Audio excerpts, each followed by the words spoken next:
നമ്മുടെ കണ്ണുകളടയ്ക്കാം, നമുക്ക് ദൈവസന്നിധിയിൽ പ്രാർത്ഥിക്കാം. അന്യഭാഷ വരമുള്ളവർ അന്യഭാഷയിൽ അല്പസമയം ദൈവത്തെ സ്തുതിച്ചാട്ടെ. എല്ലാവരും ആത്മാവിൽ അല്പസമയം സ്തോത്രം ചെയ്താട്ടെ. അഭിഷേകം പ്രാപിച്ചവന്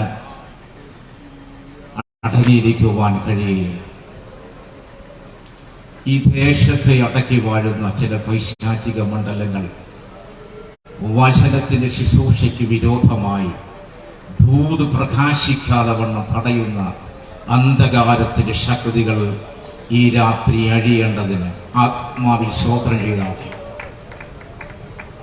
അന്യഭാഷ അവിശ്വാസിക്ക് ഒരു അരോചമാകുമ്പോൾ വിശ്വാസിക്ക് അന്യഭാഷ ഒരു അഭിമാനമാണ്. ഇന്ന് രാത്രി ആത്മാവിശ്വാസം ചെയ്താട്ടെ. യേശുവിന്റെ അധികാരമുള്ള നാമം ചൊല്ലി ഞങ്ങൾ പ്രാർത്ഥിക്കുന്ന കർത്താവേ, ഈ രാത്രിയിൽ ഈ യോഗത്തിൽ അങ്ങയുടെ സാന്നിധ്യം ഞങ്ങളുടെ നടുവിലുള്ളതിന് നന്ദി പറയുന്നു. ആത്മാവിടപെട്ടാട്ടെ. വചനം അവിടുത്തത്, ജനം അവിടുത്തത്, അടിയൻ അവിടുത്തത്. നടുന്നവനും നനയ്ക്കുന്നവനും ഏതുമില്ല. വളരുമാറാക്കുന്ന ദൈവമാകയാൽ മുഴുമകത്വം അങ്ങെടുത്ത പ്രയോജനമുള്ളതൊന്നും മറച്ചു വെക്കാതെ, പരിശുദ്ധാത്മാവിന്റെ ഹിതമല്ലാത്തൊരു വാക്കുകളും ഉച്ചരിക്കാതെ ഇന്ന് രാത്രിയിൽ ആത്മാവ് കരങ്ങളുടെ തെളിവിനെ ഉപയോഗിക്കുന്നതിനായി സ്തോത്രം. ജനത്തെ അനുഗ്രഹിക്കുന്നു, ദേശത്തെ അനുഗ്രഹിച്ചു പ്രാർത്ഥിക്കുന്നു. ദൈവവചനം അതിന്റെ ക്രിയ ചെയ്താട്ടെ. അത് എന്റെ വായിൽ നിന്ന് പുറപ്പെടുന്ന എന്റെ വചനമായിരിക്കും. അത് വെറുതെ എന്റെ അടുക്കലേക്ക് മടങ്ങി വരാതെ ഞാൻ അയച്ച കാര്യം സാധിപ്പിക്കുകയും എന്റെ ഇഷ്ടം നിവർത്തിക്കുകയും ചെയ്യുന്നു എന്നങ്ങയുടെ വചനത്തിൽ വായിക്കുന്നെങ്കിൽ ഇന്ന് രാത്രിയിൽ ഇവിടെ മുഴങ്ങിക്കേൽക്കുന്ന വചനം ചില ഹൃദയങ്ങളെ തുറക്കട്ടെ. ചില ലുധിയായമായ ഹൃദയങ്ങളെ തുറക്കുന്ന, ചിലരുടെ പേരുകൂടെ സ്വർഗത്തിൽ എഴുതുന്ന ഒരു രാത്രിയാകുന്നതിനായി സ്തോത്രം. പരിസരത്തെ അങ്ങയുടെ കരത്തിൽ കൈമാറുന്നു. ആത്മാവ് നിയന്ത്രിച്ചാട്ടെ, മഹത്വപ്പെടുത്താട്ടെ. യേശുവിൻ നാമത്തിൽ തന്നെ ആമേൻ.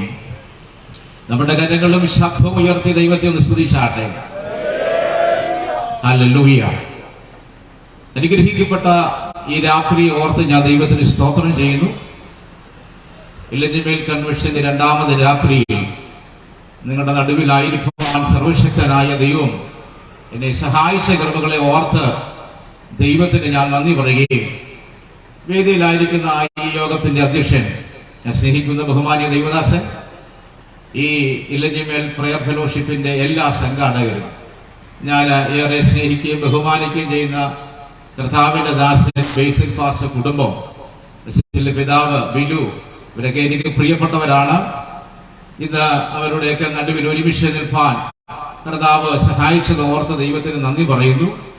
സ്നേഹിതനായ കർത്താവിന്റെ ദാസൻ പാസ്റ്റർ രാജേഷ് പാലോട് അവറുകൾ കടന്നു വന്ന വേദിയിലും ജനത്തിന്റെ ഇടയിലൊക്കെ ആയിരിക്കുന്ന അനുഗ്രഹീതരായ അഭിഷിക്തന്മാർ, നല്ല ഗാനങ്ങൾ ആലപിച്ച പ്രിയ സഹോദരങ്ങൾ, ഈ ദേശം ഏവർക്കും ക്രിസ്തുവിൽ സ്നേഹവും വന്ദനവും അറിയിക്കുന്നു. രണ്ടാമത് രാത്രിയാണല്ലോ.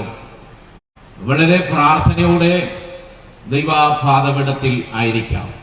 നാളുകളായി ദൈവവചനം കേൾക്കുകയും നാളുകളായി ഇവിടെ സുവിശേഷ യോഗങ്ങൾ നടക്കുകയും ഞാൻ ഇതിനു മുമ്പ് ഇവിടെ സംബന്ധിച്ചിട്ടും ഇങ്ങനെ ഒരു അവസരം എനിക്ക് ഒരുക്കി തന്നതിൽ പ്രത്യേകാൽ എല്ലാ പ്രിയപ്പെട്ടവരുള്ള നന്ദിയെ ഞാൻ പ്രകാശിപ്പിക്കുന്നു. വേഗം നമ്മുടെ ചിന്ത തിരുവചനത്തിലേക്ക് കൊണ്ടുവന്ന് കർത്താവിന്റെ ഹൃദയത്തിൽ പ്രകാശിപ്പിച്ച ഒരു ചിന്ത, ഒരു ദൂത്, ഒരു ആലോചന നിങ്ങൾക്ക് കൈമാറി പ്രാർത്ഥിപ്പാൻ ഞാൻ കർത്താവിൽ ആശിക്കുകയാണ്. അടുത്തിടെ എന്റെ സ്നേഹിതൻ ഒരു സൺഡേ സ്കൂളിന്റെ പരീക്ഷയുടെ പേപ്പർ പരിശോധിക്കാൻ പോയി. നമ്മുടെ സെൻട്രലിന്റെ സൺഡേ സ്കൂളിന്റെ 6ാം ക്ലാസ്സിൽ പോയി. സൺഡേ സ്കൂളിലെ 6ാം ക്ലാസ്സിലെ ഒരു ക്വസ്റ്റ്യൻ ഉണ്ടായിരുന്നു. ദാവീദിനെ കുറിച്ച് ഒരു ഖണ്ഡിക എഴുതാൻ. അദ്ദേഹം എന്നോട് പറഞ്ഞു, ഒരു പെൺകുട്ടിയാണ്, സ്ഥലവും പേരും ഒന്നും ഞാൻ പറയുന്നില്ല. ആ കുട്ടി നന്നായി ദാവീദിനെ കുറിച്ച് എഴുതി. എഴുതിയത് ഇങ്ങനെയാണ്: ഇശായിയുടെ വീട്ടിൽ ഒരു ഫംഗ്ഷൻ നടന്നു. ആ ഫംഗ്ഷന് ദാവീദിനെ വിളിച്ചില്ല. അവന്റെ സഹോദരങ്ങൾക്ക് അവനെ ഇഷ്ടമല്ലായിരുന്നു. പിന്നെ ആളയച്ച് അവനെ വിളിച്ചു വരുത്തി. ആ സമയത്ത് മിസ്രൈമിൽ ഒരു ക്ഷാമം ഉണ്ടായി. ഒരു മന്ത്രിയുടെ ക്ഷാമം വന്നു. അങ്ങനെ ദാവീദിനെ മിസ്രൈമിലോട്ട് അയച്ചു. മിസ്രൈമിലെ പുള്ളിയുടെ പ്രവർത്തനങ്ങളെ കണ്ടപ്പോൾ ശൗൽ പുള്ളിയെ രാജാവിനാക്കി. നിങ്ങൾക്ക് എന്ത് മനസ്സിലായെന്നുള്ള കാര്യം എനിക്കറിയത്തില്ല. അടുത്ത അദ്ദേഹം എന്നോട് പറഞ്ഞൊരു കാര്യമുണ്ട്: വാക്യങ്ങൾ വായിച്ച് പ്രസംഗിക്കണം പാസ്. ഇപ്പൊ ഞാൻ കൺവെൻഷനൊക്കെ വരുമ്പോൾ ഇച്ചിരി ബുദ്ധിമുട്ടാണ്. എല്ലാവരെയൊക്കെ വാക്യങ്ങളൊക്കെ വായിച്ചാൽ ചിലർ കാണത്തില്ല. അപ്പൊ അദ്ദേഹം ഈ ന്യൂ ഇയർ തന്നെ വിളിച്ചു പറയാം: പക്ഷെ ഞാൻ ഒരു ന്യൂ ഇയറിന് ഒരു പ്രസംഗം നടത്തി. നല്ല പ്രസംഗമായിരുന്നു. 38 വർഷം കുളക്കരെ കടന്നവനെ കുറിച്ചാണ് പ്രസംഗിച്ചെന്ന് പറഞ്ഞു. അപ്പൊ ഞാൻ എങ്ങനെ ഉണ്ടായിരുന്നു? നല്ല പ്രസംഗമായിരുന്നു പാസേ, പക്ഷെ എനിക്ക് റെഫറൻസ് ഒന്നും എടുത്തില്ല. ഞാൻ ഒരു പ്രത്യേക ശൈലിയിലാണ് പ്രസംഗിച്ചെന്ന് പറഞ്ഞു. ലാസ്റ്റിൽ അടുത്തിരുന്ന അച്ഛനോട് പറഞ്ഞു: അച്ഛാ, ഒന്ന് പ്രാർത്ഥിക്കാൻ പറഞ്ഞു. അച്ഛൻ പറഞ്ഞു: കർത്താവേ, കഴിഞ്ഞ 38 വർഷമായിട്ട് ആ മനുഷ്യൻ അവിടെ കിടക്കുക. ഈ ആണ്ടിലെങ്കിലും അവനൊരു വിടുതലുണ്ടാകും. അതുകൊണ്ട് ഞാൻ റെഫറൻസ് എടുത്തു. എനിക്ക് ഒന്ന് ഒറ്റ വാക്യം വായിക്കുന്നുള്ള വാക്യം ഞാൻ പറഞ്ഞു വിടുക. നിങ്ങൾ ശ്രദ്ധിച്ചോണം. ഒടുവിൽ ദാവീദിനെ ഇസ്രായേലിനെ രാജാവാക്കിയതുപോലെ ആകരുത്. ഇന്നത്തെ എന്റെ ചിന്തയ്ക്ക് ആധാരമായി യോഹന്നാൻ എഴുതിയ സുവിശേഷം 4-ാം അധ്യായം അതിന്റെ 10-ാമത്തെ വാക്യമാണ്. ആരെങ്കിലും ഒരാൾ എനിക്കൊന്ന് വായിച്ചു തന്നാ പോലെ. യോഹന്നാൻ: അതിന് യേശു, നീ ദൈവത്തിന്റെ ദാനവും നിന്നോട് കുടിപ്പാൻ ചോദിക്കുന്നവൻ ആരെന്നും അറിഞ്ഞ് എങ്കിൽ നീ അവനോട് ചോദിക്കുകയും അവൻ ജീവനുള്ള വെള്ളം നിനക്ക് തരികയും ചെയ്യുമായിരുന്നു എന്ന് ഉത്തരം പറഞ്ഞു. നീ ദൈവത്തിന്റെ ദാനവും നിന്നോട് കുടിപ്പാൻ ചോദിക്കുന്നവൻ ആര് എന്നറിഞ്ഞെങ്കിൽ. ഞാൻ അതിന്റെ ഒന്നുകൂടെ ചുരുക്കി ഒറ്റ വാക്കിലങ്ങ് പറയുക: നീ ആരാണെന്നും ഞാൻ ആരാണെന്നും മനസ്സിലായാൽ തീരാവുന്ന പ്രശ്നമേ ഉള്ളൂ. നിങ്ങളുടെ കാര്യങ്ങളെ കുറിച്ച് ദൈവത്തിന് സ്തുതിച്ചാട്ടെ. നിങ്ങൾ ആരാണെന്നും യേശു ആരാണെന്നും മനസ്സിലായാൽ തീരാവുന്ന പ്രശ്നമേ ഈ ലോകത്തിലുള്ളൂ. ക്രൈസ്തലോ. യോഹന്നാന്റെ സുവിശേഷം അനുഗ്രഹിക്കപ്പെട്ടൊരു സുവിശേഷമാണ്. ഭൂമിക്ക് 4 ദിക്കുള്ളതുപോലെ 4 വ്യത്യസ്ത ദിക്കിൽ നിന്ന് വീക്ഷിക്കുന്നത് പോലെ സുവിശേഷകന്മാർ 4 പേരും 4 ദിശയിൽ നിന്ന് യേശുവിനെ നോക്കിക്കാണുന്ന 4 സുവിശേഷങ്ങൾ. ഞാൻ അതിനെ ഒരു കെട്ടിടത്തോട് ഉപമിച്ചാൽ ആ കെട്ടിടത്തിന്റെ 4 സൈഡുകളിൽ നിന്ന് നോക്കി വിവരിച്ചു തരുന്നത് പോലെയും, ഞാൻ അതിന് ഇച്ചിരൂടെ കടത്തി പറഞ്ഞാൽ പൗലോസ് അതിന്റെ അകത്തേക്ക് കയറി അകത്തുള്ള സംഭവങ്ങൾ ലേഖനങ്ങൾ വഴി നമുക്ക് എഴുതിത്തരികയും ചെയ്തു. ഇതിൽ യോഹന്നാന്റെ സുവിശേഷം ഒരു വ്യത്യസ്തമായ സുവിശേഷമാണ്. 4-ാം അധ്യായത്തിലെ പ്രമേയം ശമരിയാസ്ത്രീയോടുള്ള സംഭാഷണമാണ്. ശമരിയാസ്ത്രീയോടുള്ള സംഭാഷണം ലോകപ്രശസ്തമാണ്. ഇതിനകത്ത് ചില ചിന്താഗതികളെ പകർക്കുകയും ചിലത് പഠിപ്പിക്കുകയും ചെയ്യുകയാണ്. യേശുക്രിസ്തു പരാമർശിക്കാത്ത, യേശുക്രിസ്തു ഇടപെടാത്ത, യേശുക്രിസ്തു അഭിപ്രായം പറയാത്ത ഒരു വിഷയവും ഈ ഭൂമിയിലില്ല. ശമരിയയോടുള്ള സംഭാഷണം ഇസ്രായേലിന്റെ ജാതി വ്യവസ്ഥയുടെ നേരെ കർത്താവിന്റെ പടവാളോങ്ങലാണ്. ശമരിയർ എന്ന് പറഞ്ഞു കഴിഞ്ഞാൽ ജാതികളുമായി ഇടകലർന്ന യഹൂദ വംശം. അതുകൊണ്ട് അവരോട് സംസർഗമില്ലാത്തൊരു കാലം ശമരിയക്കാര്. അതുവഴി ആരും പോകുകയില്ല, അതുവഴി അങ്ങോട്ട് പോകേണ്ട ആവശ്യവുമില്ല. അഥവാ കടന്നുപോയാൽ കാലിലെ പൊടി തട്ടിക്കളഞ്ഞിട്ട് ആ ശമരിയയിലെ ഒരു പിടി മണ്ണ് പോലും കാലി ശേഷിക്കല്ലെന്ന് പറയുന്ന ജാതീയതയുടെ ആ കോലായ്മയുടെ ഉച്ചത്തിൽ നിൽക്കുന്ന യഹൂദന്മാരുടെ നടുവിൽ യേശു ശമരിയയിൽ കൂടി കടന്നു പോകേണ്ടി വന്നു. എന്തിനാ കടന്നു പോകേണ്ടി വന്നത് എന്ന് ചോദിച്ചാൽ അവിടെ തന്നെ എഴുതിയിട്ടുണ്ട്. അവിടെ യേശു യാക്കോബ് തന്റെ മകനായ യോസഫിന് കൊടുത്ത നിലത്തിനരികെ എത്തി. അവിടെ ഒരു ഉറവുണ്ടായിരുന്നു, അവിടെ ഇരുന്നു. ഇപ്പം ശമര്യയിലെ ഈ സ്ഥലം യാക്കോബ് തന്റെ മകനായ യോസഫിന് കൊടുത്ത സ്ഥലമാണ്. അപ്പൊ യോസഫിന്റെ അവകാശ ഭൂമിയില യേശു വന്നത്. എന്തിനാ യേശു ഈ ശമര്യയിൽ ഈ യോസഫിന്റെ അവകാശ ഭൂമിയിലേക്ക് വന്നത് എന്ന് പറഞ്ഞാൽ ഇച്ചിരി ചരിത്രം പുറമോട്ട് ഇറങ്ങേണ്ടി വരും. നമ്മുടെ വ്യക്തിപരമായ ജീവിതത്തിൽ നമ്മളോട് ഏറ്റവും ബന്ധപ്പെട്ട് കിടക്കുന്ന ഒരു മനുഷ്യനാണ് ഈ യോസഫ്. യോസഫിന്റെ അനുഭവങ്ങളിലൂടെ കടന്നു പോകാത്ത ഒരു മനുഷ്യനും ഭൂമിയിലില്ല. ഏതെങ്കിലും ഒരു തലത്തിലൂടെ യോസഫിന്റെ അനുഭവത്തിലൂടെ കടന്നുപോയവരാ ഞാനും നിങ്ങളൊക്കെ. യോസഫിന്റെ ഏറ്റവും വലിയ വിഷയം ഒരനുഗ്രഹം അവന്റെ മേൽ കടക്കുന്നതാണ്. 49 അധ്യായം ഉൽപ്പത്തി പുസ്തകത്തിൽ അപ്പനായ യാക്കോബ് യോസഫിനെ അനുഗ്രഹിക്കുമ്പോൾ പറയുന്ന ഒരു പദമുണ്ട്. യോസഫ് ഫലപ്രദമായ ഒരു വൃക്ഷമാണ്. അത് മതിലിനും മീതെ പടരുന്നു. ഇതിന്റെ കൊമ്പുകളൊക്കെ മതിലിനും മീതെ പടരുകയാണ്. നീരുറവിന്റെ അരികിലാണ് അതിന്റെ നിൽപ്പ്. യോസഫിന്റെ നിൽപ്പ് നീരുറവിനരികിലാണ്. കൊമ്പ് മതിലിനും മീതെ പടരുന്നു. ഏതാ ആ മതില്? ആ മതിൽ ഏതാന്ന് ചോദിച്ചാൽ ഞാൻ ഒറ്റ വാക്കി പറയും, നിന്നാൽ ഞാൻ പടക്കൂട്ടത്തിനു നേരെ പാഞ്ഞു ചെല്ലും, എന്റെ ദൈവത്താൽ ഞാൻ ഈ മതിൽ ചാടിക്കടക്കുമെന്ന് ദാവീദ് പ്രഖ്യാപിച്ച അതേ മതില. എന്തൊക്കെയോ വിഷയങ്ങൾ അപ്പുറത്തുള്ളത് അടുത്ത ഒരു വഴിയിലേക്ക് കടക്കാതിരിക്കേണ്ടതിന് നിന്റെ മുമ്പിൽ അടച്ചുയർത്തി വെച്ചൊരു മതിൽ, അതിനും മീതെ അങ്ങ് വളർന്നു യോസഫ്. സഹോദരങ്ങൾക്ക് അവനോട് അല്പമായ പിണക്കവും അസൂയൊക്കെ തോന്നി. അങ്ങനെ അവർ അവനെ പൊട്ടക്കുഴിയിലിട്ടുകയാണ്.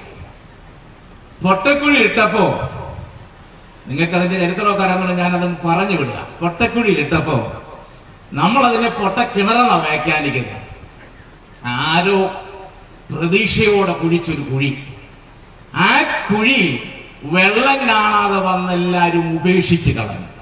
ആരൊക്കെ കളഞ്ഞെടുത്തോട്ട് യോസഫിനെ വലിച്ചിടുമ്പോൾ യോസഫ് അവിടെ കിടന്ന് നിലവിളിക്കുന്നൊരു നിലവിളിയുണ്ട്. അയ്യോ ചേട്ടന്മാരെ, എന്നെ ഇട്ടേച്ച് പോകരുത്. നമ്മുടെ ഭാഷയിലായിരുന്നെങ്കിൽ, നമുക്ക് മനസ്സിലാകുന്ന ഭാഷയിലായിരുന്നെങ്കിൽ, നിലത്തെ പൂഴിവാരി അവന്റെ നേരെ എറിഞ്ഞു, രൂപേനെ നീയും നിന്റെ സന്തതിയും ഒരു നാളും ഗുണം പിടിക്കത്തില്ലെന്ന് പറഞ്ഞു. അറിയാവുന്ന വാക്കുകളിലെല്ലാം പ്രാഗി നശിപ്പിച്ചേ. പക്ഷെ അവിടെയും കൃപ ജ്വലിപ്പിച്ച യോസഫ് ലിലിയ ചേട്ടന്മാരോട് നിലവിളിച്ചതല്ലാതെ ഒരു അക്ഷരം മിണ്ടുന്നില്ല. എപ്പോഴാണ് നിന്റെ കൃപ മനസ്സിലാക്കുന്ന ചോദിച്ചാൽ ഇപ്പോഴാ മനസ്സിലാക്കേണ്ടത്. നിനക്ക് പ്രതികൂലമായി ആരെങ്കിലും വരുമ്പോഴാ നിനക്ക് കൃപയുണ്ടോ ഇല്ലയോ എന്ന് തിരിച്ചറിയുന്നത്. അല്ലാതെ ഒരു മുറി ഒറ്റയ്ക്ക് ഇരിക്കുമ്പോഴല്ല കൃപയുണ്ടോ ഇല്ലയോ എന്നറിയുന്നത്. പ്രതികൂലമായിട്ട് പ്രതികരിക്കാൻ ആരെങ്കിലും ഉണ്ടെങ്കിൽ അറിയാം കൃപയുണ്ടോ ഇല്ലയോ. ഇസ്രായേല് യാത്ര ചെയ്ത് കനാനിലേക്ക് പ്രവേശിക്കുമ്പോൾ യെരിഹോവിന്റെ മതിൽ ഉയർന്നു നിൽക്കുന്ന ചരിത്രം നമുക്കറിയാം. നമ്മൾ ഒത്തിരി പാടിയതും ആരാധിച്ചതാണ്.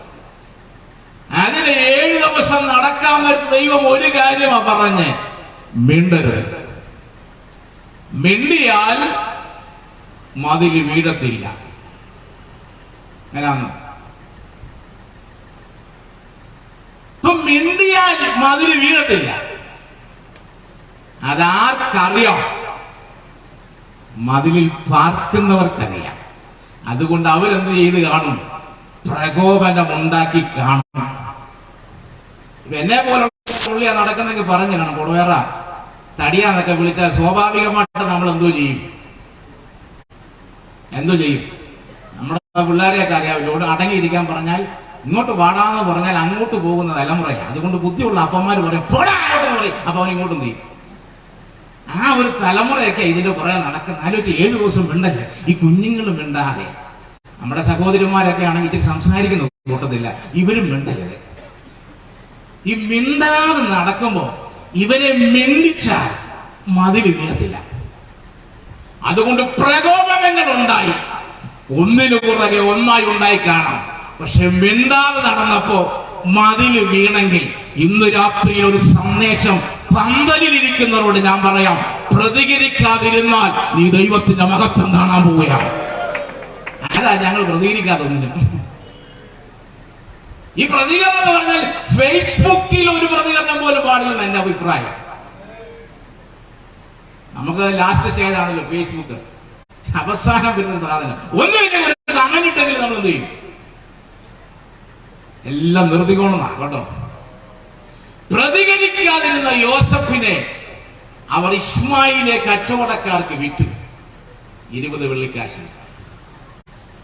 20 വെള്ളിക്കാശിന് വിറ്റ് ഇവരെ മിസ്രൈമിൽ കൊണ്ട് നിർത്തിയപ്പോ എനിക്ക് തോന്നുന്നു ബോംബെ ലേലമായിരിക്കും. 20 കിട്ടിയതല്ല, 25 വെച്ച് തുടങ്ങിക്കാണ്. 25, 26, 26, അപ്പൊ അടുത്ത 27, 28 പലരും വിലയിട്ടു.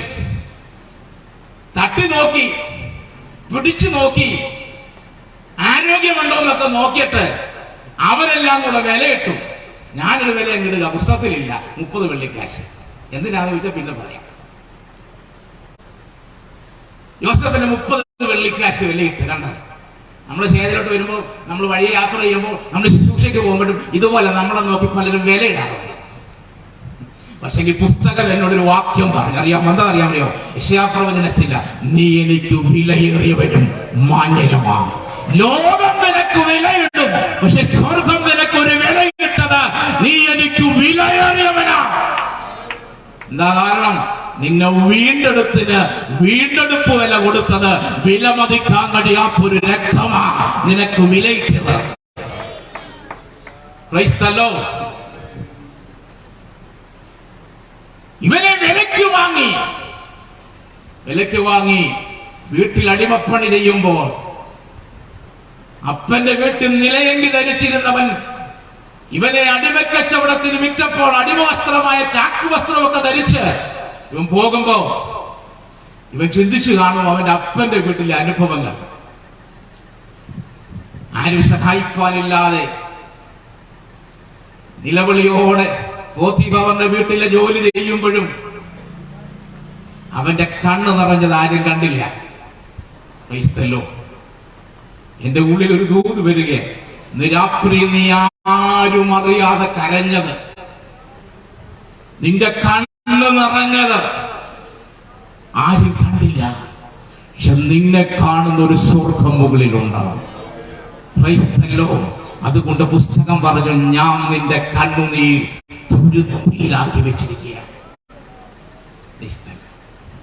ചെയ്യാത്ത കുറ്റത്തിന് ആരോപണവിധേയനായി കാരാഗ്രഹത്തിലേക്ക് അടയപ്പെട്ടു. എന്താ കാരാഗ്രഹത്തിൽ യോസഫ് എത്തിയത്? യോസഫ് കാരാഗ്രഹത്തിലെത്താനുള്ള കാരണം ഒരു സ്വപ്നമാണ്.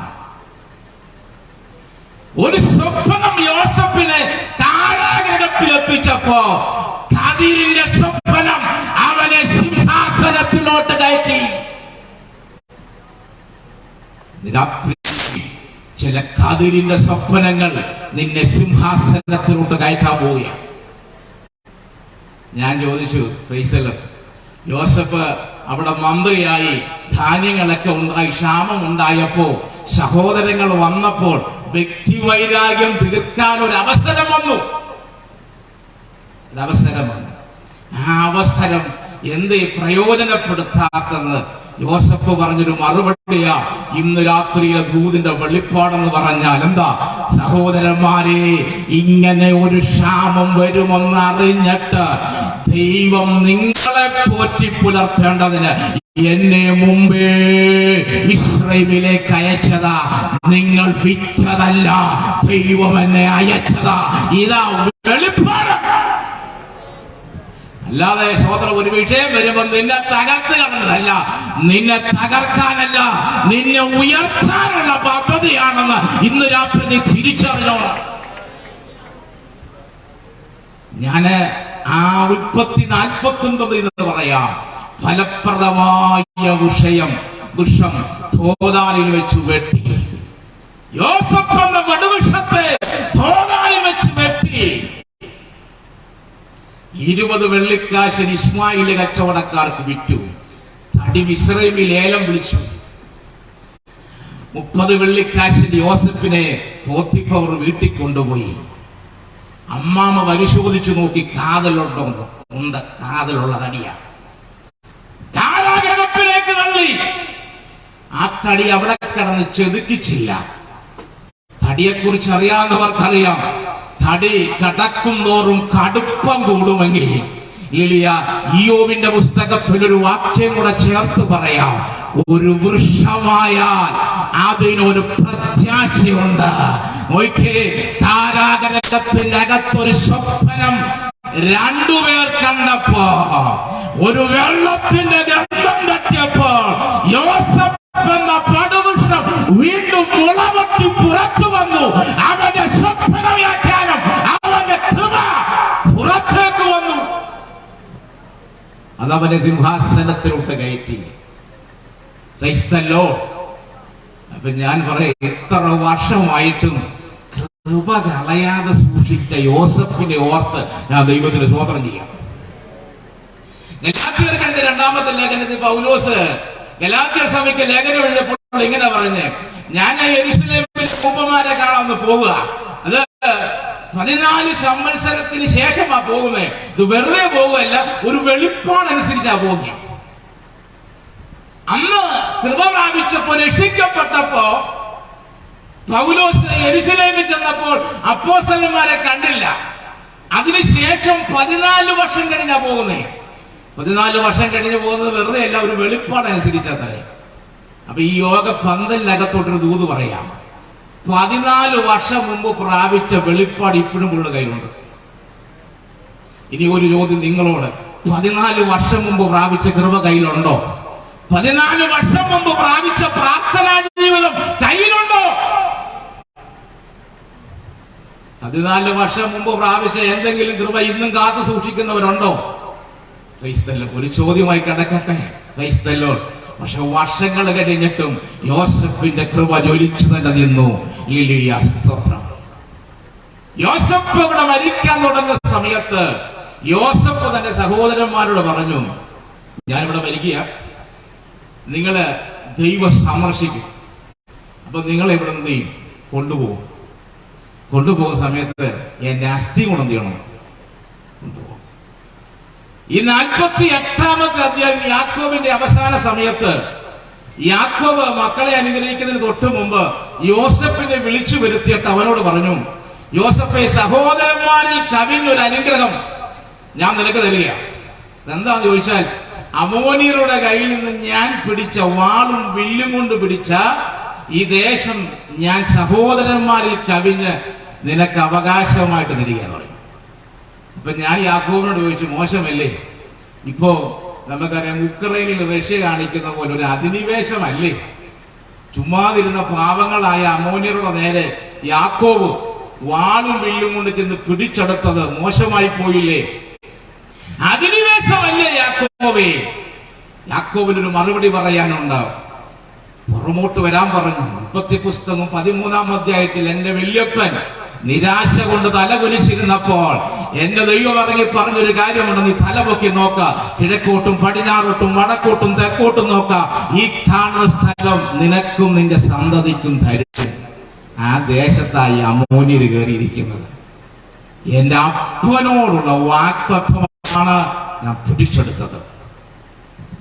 ക്രൈസ്തല്ലോ, അതാർക്ക് കൈമാറി? യോസഫിന് കൈമാറി. യോസഫിന് കൈമാറി.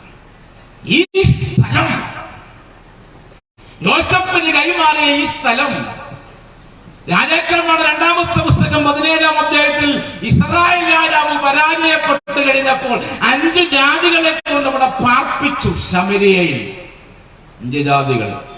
ഇപ്പൊ വീണ്ടും ഈ സ്ഥലം ആരുടെ കയ്യിലായി? ജാതികളുടെ കയ്യിൽ. ഇസ്രായേലിന്റെ മടക്ക യാത്രയിൽ നിങ്ങളുടെ പുറപ്പാട് പുസ്തകം തൊട്ട് വായിക്കുമ്പോൾ നമ്മൾ നോക്കിയാൽ കാണുന്ന ഒരു കാര്യം, ഇസ്രായേൽ ചുമന്നുകൊണ്ട് പോകുന്ന ഒരു സാധനമുണ്ട്, പെട്ടകം, ഹോമയുടെ പെട്ടകം. പക്ഷെ നിങ്ങൾ കാണാതെ ഒരു സാധനം അതിനകത്ത് പോകുന്നുണ്ട്. അതെന്താ അറിയാൻ പറയോ? അത് യോസഫിന്റെ അസ്ഥിയാണ്. അതാരും കണ്ടില്ല.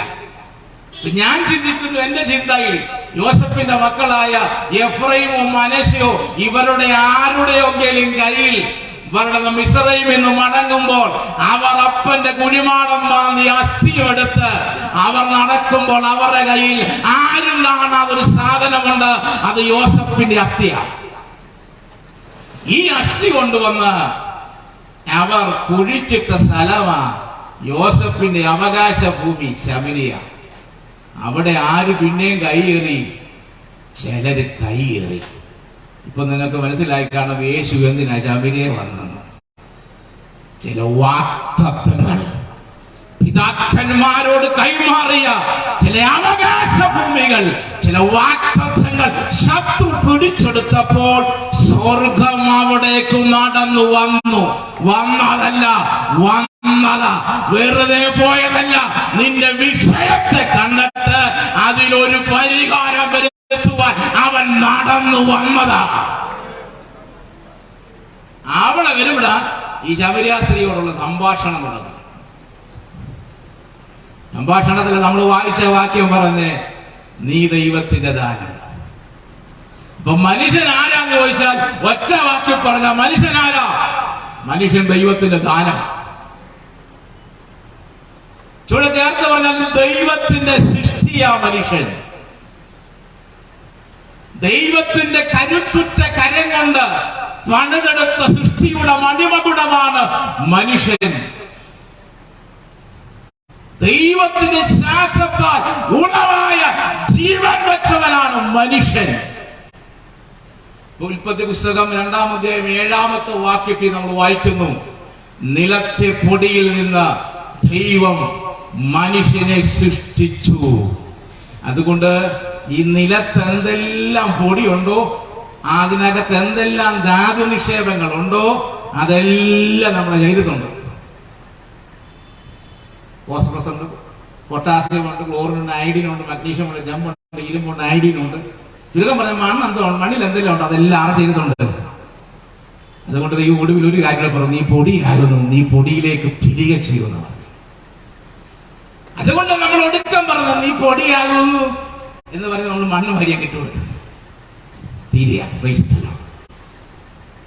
ദൈവം നിലത്തെ പൊടിയിൽ നിന്നൊരു മനുഷ്യനെ സൃഷ്ടിച്ചു. ഞാനതിനെ ഒന്ന് ചിന്തിക്കുക. കിലോമീറ്ററുകൾ നീളമുള്ള ഒരു ഞരമ്പ് കൃത്യമായിട്ട് ഇതിനകത്ത് വെച്ചിരിക്കുക. നമ്മുടെ എല്ലാ അവയവങ്ങളുടെ പേരൊന്നും എനിക്കറിയത്തില്ല, അറിയാവുന്നതൊക്കെ പറയാം. കിഡ്നി, ലിവറും, പാൻക്രിയാസ്, പിന്നെ നമ്മൾ നാടൻ ഭാഷയെ പറഞ്ഞ ചങ്കും മത്തങ്ങയൊക്കെ, ഇതൊക്കെ എങ്ങനെ കൊണ്ടിനകത്ത് വെച്ചെന്നുള്ളതാണ്.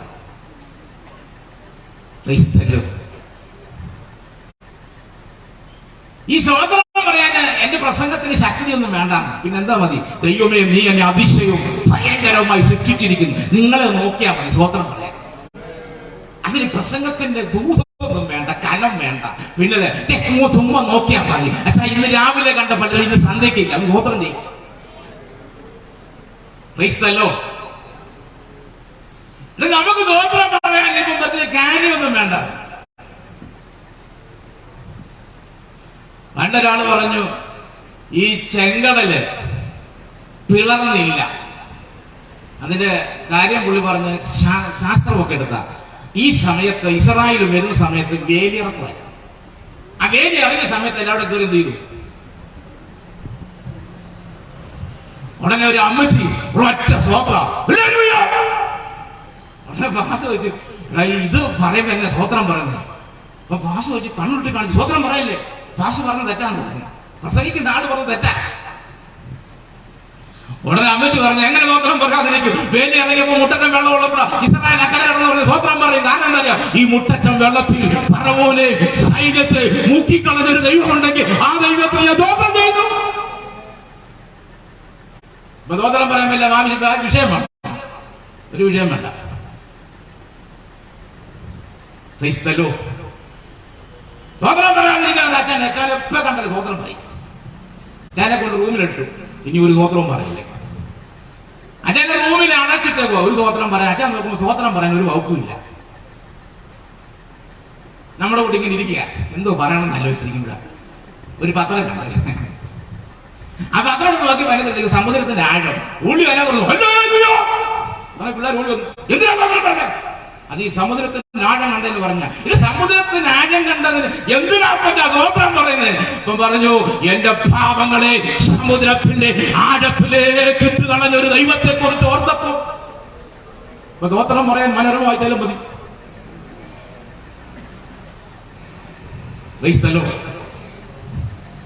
മനോരമ എടുക്കുമ്പോൾ ഞാൻ ഏറ്റവും അവസാനം നോക്കുന്നത്, നമ്മുടെ വോട്ടൊന്നും ഇല്ലാതെ ഗോത്രം.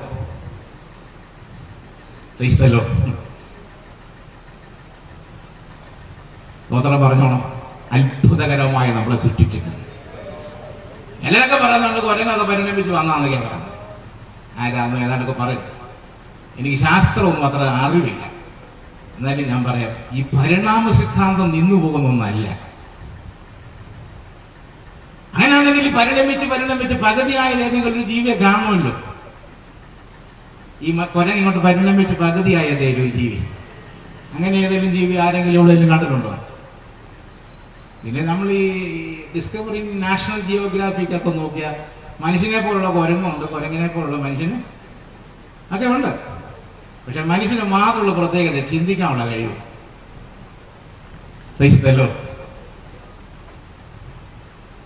ദൈവത്തിന്റെ സൃഷ്ടിയാണ് മനുഷ്യൻ. അങ്ങനെ സകല മൃഗജാലങ്ങളെ സൃഷ്ടിച്ച ദൈവം ആദമിന് മുമ്പിലുള്ള സകല മൃഗങ്ങളെ നടത്തി വിട്ടു. ആദമിട്ടതൊക്കെ അവയ്ക്ക് പേരായി. ആദമിട്ട് എലി പൊക്കോളം പറഞ്ഞു, പുലി പൊക്കോ, സിംഹം പൊക്കോ, 14 അടി നീളമുള്ള രാജവെമ്പാല വന്ന് തലപൊക്കി എന്ന് പറഞ്ഞാൽ രാജവെമ്പാല പൊക്കോ. ഇപ്പോഴൊരു രാജവെമ്പാല താടമാവിലുണ്ടെന്ന് പറഞ്ഞ് നമ്മൾ വാവേക്കുരിശനെ വിളിക്കും. നമ്മൾ എണ്ണക്കാട് വഴി പോവുകയും ചെയ്യും. അന്ന് ആദമിന്റെ മുമ്പിൽ വന്നിരുന്നതിനെല്ലാം ആദമിട്ടതാ പേരായത്. അവിടെ ഒരു വാക്യമുണ്ട്, അതിൽ നിന്നൊന്നും ആദമിന് തക്ക തുണയെ കിട്ടിയില്ല. അപ്പൊ കടത്തി വിട്ടപ്പോ ദൈവം നോക്കുന്നുണ്ടായിരുന്നു, ഇവൻ ഇതിനെല്ലാം എടുക്കുമെന്ന്. ഒന്നിനും തക്ക തുണിയായിട്ട് എടുത്തില്ല. പിന്നെ ഈയിടെ ആരാണ്ടൊക്കെ പറയുന്നു ഭാര്യയുടെ പേര് കഴുതയാണെന്നോ എന്നൊക്കെ പറയും. പക്ഷെ അവിടെ അങ്ങനെ ഇല്ല. അപ്പൊ ദൈവം മനുഷ്യനൊരു ഗാഠനിദ്ര വരുത്തിയിട്ട് അവരൊരു തക്ക തുണയം ചെയ്തു. അവന്റെ വാരിയെല്ലാം നൂരിയെടുത്ത് ഗാഠനിദ്ര വരുത്തിയിട്ട്. അപ്പൊ ഗാഠനിദ്ര വന്ന വാര്യലല്ല ഹൃദയം അടിച്ചോണ്ട് പോലും അറിയത്തില്ലെന്നുള്ള കാര്യം അന്ന് ആ മനുഷ്യനെ വിളിയിട്ടേ. അങ്ങനെ ഈ ക്ലോറോഫോം കണ്ടുപിടിച്ചേ. അപ്പൊ ഈ ഭൂമിയിലുള്ള സകല ശാസ്ത്ര കണ്ടുപിടുത്തങ്ങളും ഈ പുസ്തകത്തിൽ നിന്ന് പോയതാണ്. ആർക്കൊരു ഗോത്രമില്ല ഇത്തരം പറഞ്ഞിട്ട്. അവിടെ ഈ അഭിമാനത്തോടെ നെഞ്ചത്തോടെ മോഹൻഖാനൊക്കെ നേരത്തെ പിടിച്ച് പറ, ഈ പുസ്തകം എടുത്തുകൊണ്ട് നടക്കിയത് നമുക്കൊരു അഭിമാനമാണ്. ഈ ഭൂമിയിലെ സകല ദൃഷ്ടികളും ഇതിനകത്തുനിന്ന് പോയതാ. ഗോദ്രേജുകാരെ ഫ്രിഡ്ജ് കണ്ടുപിടിച്ച് ആരാണ്ട് പറഞ്ഞു. ഞാൻ പറഞ്ഞു അല്ല, മഞ്ഞയിട്ടപ്പോൾ മഞ്ഞിട്ടു തിയറി ആരുടെയാ? ഗോദ്രേജ് കമ്പനിക്കാരൻ്റെ ആണോ? അപ്പൊ എന്നോട് അടുത്തൊരാൾ പറഞ്ഞു, പക്ഷെ പപ്സ് കണ്ടുപിടിച്ചത് ഞങ്ങളുടെ ബേക്കറിക്കാരാണ്. ഞാൻ പുസ്തകം നോക്കിയപ്പോൾ ഒരു വാക്യം എനിക്ക് കിട്ടി. ആ വാക്യം ഇങ്ങനെ, ഏലിയാവിന് അപ്പം ഉറച്ചും കൊടുത്തു വിട്ടു. അപ്പൊ ഞാൻ നോക്കിയപ്പോ എന്റെ ഭാവനയാ, നിങ്ങൾ യോജിക്കുന്നെങ്കിൽ ആമയെ പറയണം. ഒരപ്പം എടുത്തു, അതിനകത്ത് കുറച്ച് ഇറച്ചി വെച്ചു, മടക്കി കാക്കടെ കൊടുത്തിട്ട് പറഞ്ഞു ഏലിയാവിന് കൊടുത്തേക്കാൻ പറഞ്ഞു. ഒരു സ്വോത്രം പറയാൻ വകുപ്പില്ലല്ലോ. ചുരുക്കം പറഞ്ഞ ഈ ഭൂമിയിൽ എന്തെല്ലാം ഉണ്ടോ, ഏതെല്ലാം സൃഷ്ടികളുണ്ടോ, അതെല്ലാം ഈ പുസ്തകത്തിൽ നിന്ന് പോയതാ. പെട്രോളിയം ഉൽപ്പന്നം കണ്ടുപിടിച്ച ഈ പുസ്തകത്തിൽ നിന്നാ. സോദോം ഗോമോറ രാജാക്കന്മാർ പരാജയപ്പെട്ട് ഓടി കീഴ്ക്കുഴി വീണു. ടാറ് പെട്രോളിയം ഉൽപ്പന്നത്തിന്റെ അവസാന ഘട്ടകം ടാർ. അവിടെ ചെന്ന് വീണു. അപ്പോഴാ പറഞ്ഞത്, ലിലിയ അങ്ങ് ഇസ്രായേലും അങ്ങോട്ടൊക്കെ നോക്കിക്കഴിഞ്ഞാൽ എന്നാ കിട്ടും, പെട്രോൾ കിട്ടാൻ സാധ്യത ഉണ്ടെന്ന്. പിന്നെ ആ മനുഷ്യനെ പിടികിട്ടിയേ. ചുരുക്കം പറഞ്ഞ സകല സൃഷ്ടികളും കണ്ടുപിടുത്തങ്ങളും ഈ പുസ്തകത്തിൽ നിന്ന് പോയതാ. അല്ലാതെ മനുഷ്യൻ കണ്ടുപിടിച്ചെന്ന് പറഞ്ഞെന്ന് പറയാനില്ല. അങ്ങനെ അവന് തക്ക തുണ ഉണ്ടാക്കി കൊടുത്തു. നരലിനെടുത്തിരിക്കുക നാരിന്നാകും. നരലിനെടുത്തിരിക്കുക പേരൊക്കെ ഇട്ടു നാരി. മനുഷ്യനെ നോക്കിയിട്ട് ദൈവം പറഞ്ഞു ഈ പൊടിയാ. പക്ഷെങ്കിൽ ഈ സ്ത്രീ ഉണ്ടാക്കിയത് ഭാര്യയിൽ വിളിക്കുന്നു. അതിനൊരു തെള്ളു പറയാൻ പറഞ്ഞാൽ ഞാനിങ്ങനെ പറയത്തുള്ളൂ, നമ്മള് സഹോദരന്മാരോടാ. നമ്മളിടക്ക് വന്ന് ഈ സഹോദരന്മാര് കരഞ്ഞാൽ നമ്മളങ്ങ് അരി. കാരണം മണ്ണ വെള്ളം വീഴുമ്പോൾ എന്ത് ചെയ്യും? നേരെ മറിച്ച് നമ്മൾ അച്ചായന്മാരെല്ലാം അവിടെ വെച്ച് പെണ്ണുങ്ങളെ മുമ്പിൽ കരഞ്ഞു വയ്ക്കുക, അനങ്ങത്തില്ല. അതെന്താ? അതല്ല ക്രിസ്തല്ലോ. നരങ്ങെടുത്തിരിക്കുന്ന നാരികെന്നൊക്കെ പറഞ്ഞ് ചേർത്ത് പിടിച്ച് ആദമിനെ യൗവയും കൂടെ കൊണ്ട് തമ്പുരാൻ കിഴക്ക് ഏതെങ്കിലും ഒരു തോട്ടം ഉണ്ടാക്കി. ഏതെങ്കിലും തോട്ടമല്ല, കിഴക്ക് ഏതെങ്കിലും ഒരു തോട്ടം ഉണ്ടാക്കി. ഏതെങ്കിലും സ്ഥലമാണ്, അവിടെ ഒരു തോട്ടം ഉണ്ടാക്കി. അവിടെ കൊണ്ടാക്കി 2 കാര്യം ഏൽപ്പിച്ചു. ജോലി ചെയ്യണം, തോട്ടം സൂക്ഷിക്കണം. എന്താണെന്ന് അറിയത്തില്ല. 2 കാര്യം, 2 ഭാഗം ഇവിടെ ചിന്തിക്കാം. ഒന്നി അച്ഛൻ ജോലിക്ക് പോയി കാണും, അല്ലെ അമ്മാമ്മ പോയി കാണും. ഏതെങ്കിലും ഒന്ന്. ഒറ്റയ്ക്കായി ഒറ്റയ്ക്കിരിക്കുമ്പോൾ ആര് വരുത്തുള്ളൂ? സാധാ വരുത്തുള്ളൂ. സാധാ വന്ന് പറഞ്ഞു, എല്ലാം തിന്നാമോ ചോദിച്ചു. അവിടെ അമ്മ പറഞ്ഞു, എല്ലാം തിന്നാം, നടുവിൽ നിൽക്കുന്ന വിഷത്തിന്റെ ഫലം തിന്നുകയും അരുതേ. ഈ തുടരുന്നത് പദം ദൈവം ഉപയോഗിച്ചിട്ടില്ല. നിങ്ങൾ വായിച്ചു നോക്കിയാൽ മതി. ഇല്ല, ഇല്ലാത്തൊരു വാക്ക് ആരിട്ടു? ഔവ കൈ നിട്ടു. അപ്പോഴേ സാത്താന് പിടികിട്ട് നമ്മുടെ ആളാ. ക്രിസ്തല്ലോ എന്തോ മനസ്സിലായി? ഊവൊന്നും ഇല്ല. അധികം വരുന്നൊക്കെ എവിടുന്നാ? ഈ അധികം വരുന്നൊക്കെ എവിടുന്നാ? അപ്പൊ അധികമായി ഔവയിൽ വന്നപ്പോഴേ സാത്താന് പിടികിട്ടിയ കാര്യം ഓക്കെ ആയി. സംഗതി നമ്മുടെ റൂട്ടിൽ തന്നെ പറഞ്ഞു, തിന്നുന്ന നാളിൽ നീ ദൈവത്തെ പോലെയാകും. നിങ്ങൾ ഇനി ശ്രദ്ധിച്ചോണേ, തിന്നുന്ന നാളിൽ ആരെ പോലാകും? ദൈവത്തെ പോലെയാകും. ഈ പറഞ്ഞ സാത്താൻ പഴം പറിച്ചു കൊടുത്തില്ല, മരം ചായച്ചു കൊടുത്തില്ല. പണ്ട് നമ്മുടെ സ്കൂളിലൊക്കെ പോകുന്ന സമയത്ത് ഈ പുളിയൊക്കെ കാണുമ്പോൾ ഒരുത്തും ചാടി പിടിക്കും, മറ്റവൻ എന്ത് ചെയ്യും? ആ സ്കൂളിൽ പോകുമ്പോഴൊക്കെ പണ്ട്, ഇപ്പോഴത്തെ പിള്ളേരൊന്നും ഇല്ല, അന്നൊക്കെ ഞങ്ങളൊക്കെ പഠിക്കുമ്പോൾ അങ്ങനെയൊക്കെയായിരുന്നു. ഞങ്ങളൊക്കെ ഈ മാവേലും തെങ്ങയിലും ഒക്കെ കയറി എറിഞ്ഞൊക്കെ അങ്ങ് സ്കൂളിൽ ചെല്ലുന്നു. സമയമാകുമ്പോഴേ അങ്ങ് എല്ലത്തുള്ളൂ. ബെല്ലടിച്ച് കഴിയുമ്പോൾ അവിടെ ചെല്ലത്തുള്ളൂ. പൈസല്ലോ. അപ്പം ചായച്ചു കൊടുത്തില്ല, പറിച്ചു കൊടുത്തില്ല. പിന്നെ എന്തോ ചെയ്തു? ഒരു ചിന്ത കെട്ടുകൊടുത്തു. എന്താ? തിന്നുന്ന നാളിൽ നീ ദൈവത്തെ പോലെയാകും. മനുഷ്യന്റെ പ്രത്യേകത ചിന്തിക്കാനുള്ള കഴിവുണ്ട്. അവൻ ചിന്തിക്കാൻ തുടങ്ങി. ചിന്തിച്ച ദൈവമായാൽ എങ്ങനെ ഇരിക്കും? ദൈവമായിരുന്നാൽ ഉണ്ടാകട്ടെ എന്ന് പറഞ്ഞാൽ ഉണ്ടാകും. പിളരട്ടെ, പിളരും. പച്ചവെള്ളത്തെ വീഞ്ഞാക്കാം, കടലിൽ മീന നടക്കാം, മരിച്ചവരെ ഉയർപ്പിക്കാം, സൂര്യനെ വേണേ അങ്ങോട്ടും ഇങ്ങോട്ടും മാറ്റി നിർത്താം, എന്തു വേണമെങ്കിലും ചെയ്യാം. ആരായാലാ? ദൈവമായാൽ. ഇനി ഒന്നുകൂടെ കടത്തി പറയാം, ദൈവമായാൽ അടുത്ത ഗുണം നാട്ടുകാർ മൊത്തം ആരാധിക്കും. ശരിക്കും പറഞ്ഞ അമ്മാമ്മ പോകുമ്പോ എല്ലാവരും എന്ത് ചെയ്യും? അവ ദൈവം പോകുന്നു. ഈ ഒരു ചിന്തയെ പറഞ്ഞു, ഈ ഒരു ചിന്ത അവളെ കൈലോട്ട് ഇട്ടുകൊടുത്തപ്പോ അവളവിടെ ചിന്തിക്കാൻ തുടങ്ങി. അല്ലാതെ പഴം പറിച്ച് കൈലോട്ടും കൊടുത്തില്ല, മരം ചായച്ചു കൊടുത്തില്ല. ഇന്ന് രാത്രിയും പാപം ചെയ്യാൻ എന്താ സാധ്യത? എങ്ങനെ വരുന്നത്? ഒരു ചിന്ത ഇട്ട് തരിക. ആ ചിന്തക്കാലത്ത് ചിന്തിച്ച് കയറിയതാ. നിങ്ങൾ ചിന്തിക്കുന്നവരാണോ ഇല്ലെന്ന് അറിയാൻ ഒറ്റ മാർഗ്ഗമേ ഉള്ളൂ. നിങ്ങൾക്കൊരു തലവേദന വന്നിരിക്കട്ടെ, നിങ്ങൾ തലവേദന എടുത്ത് ഇങ്ങനെ ഇരിക്കും. അപ്പുറത്തെ വീട്ടിൽ ലീലാമ്മ ഇങ്ങോട്ട് വന്നിട്ട് പറഞ്ഞു, എങ്ങനെ ഉണ്ടച്ചാ? ഓ, ഇന്നലെ തുടങ്ങിയതാ. ഇതുപോലെ ഞങ്ങളുടെ ഉപ്പാപ്പൻ ഒരു തലവേദന വന്നു, പിറ്റേ ദിവസം ആള് മരിച്ചു. നിങ്ങൾ ഉടനെ ഫോൺ ചെയ്യും, പെട്ടെന്ന് പറഞ്ഞു കാശിൽ വരണം. എന്താ? ആ ലീലാമ്മ പറഞ്ഞു നമ്മുടെ ഉപ്പാപ്പനും ഇതുപോലെ തലവേദന വന്നപ്പോഴെന്ത് ചെയ്തു? അപ്പൊ ലീലാമ്മ നമ്മൾ പറഞ്ഞിട്ട് ബാക്കി എന്ത് ചെയ്തു? ലീലാമ്മ ഇതുപോലെ തന്നെ പോയി. ഒന്ന് ഉറങ്ങിയാൽ തീരാവുന്ന കേസേ ഉള്ളൂ. പക്ഷെ നമ്മളവിടെ ചിന്തിക്കാൻ തുടങ്ങി. ഇനി തലക്കകത്ത് വല്ലതും കയറി BP കൂടിയതാണോ, ഞാനപ്പോ പൊട്ടുവോ? കണ്ട ആര് ചിന്തിച്ചാ? നമ്മൾ ചിന്തിക്കാം. ചിന്തിക്കാൻ അവസരം വിട്ടാൽ മതി, ബാക്കി നമ്മൾ കയറിട്ടുള്ളൂ. ഇത് സാത്താൻ മനസ്സിലായി. അതുകൊണ്ട് ഒരു ചിന്ത ഇട്ടു, നീ തിന്നുന്ന ആൾ ദൈവത്തെ പോലെ. ദൈവത്തെ പോലെ അയാളുടെ ഗുണങ്ങളൊക്കെ മനസ്സിലായപ്പോ അവ പറിച്ചങ്ങ് തിന്നു. ഒരു ഗുണം ഭർത്താവിനോട് കൊടുത്തു. അവള് തന്നെ ഇല്ല. ഇവിടെ നമ്മളൊക്കെ തിന്നുന്ന കഥയൊക്കെ ഞാൻ പറയുന്നില്ല, ആ ഭാഗമൊക്കെ ഞാൻ വിടുക. അവ പഴം പറിച്ച് തിന്നപ്പോ ലംഘനമായിട്ടാ ബൈബിൾ എഴുതിയേക്ക്, ലംഘനം. പക്ഷെ പാപമായതെപ്പോഴാണ് അറിയാമോ? ആദ്യം തിന്ന പഴം. ആദ്യം പഴം തിന്നു കഴിഞ്ഞപ്പോൾ എഴുതിയ വാക്യം, ഉടനെ അവരുടെ കണ്ണു തുറന്നു.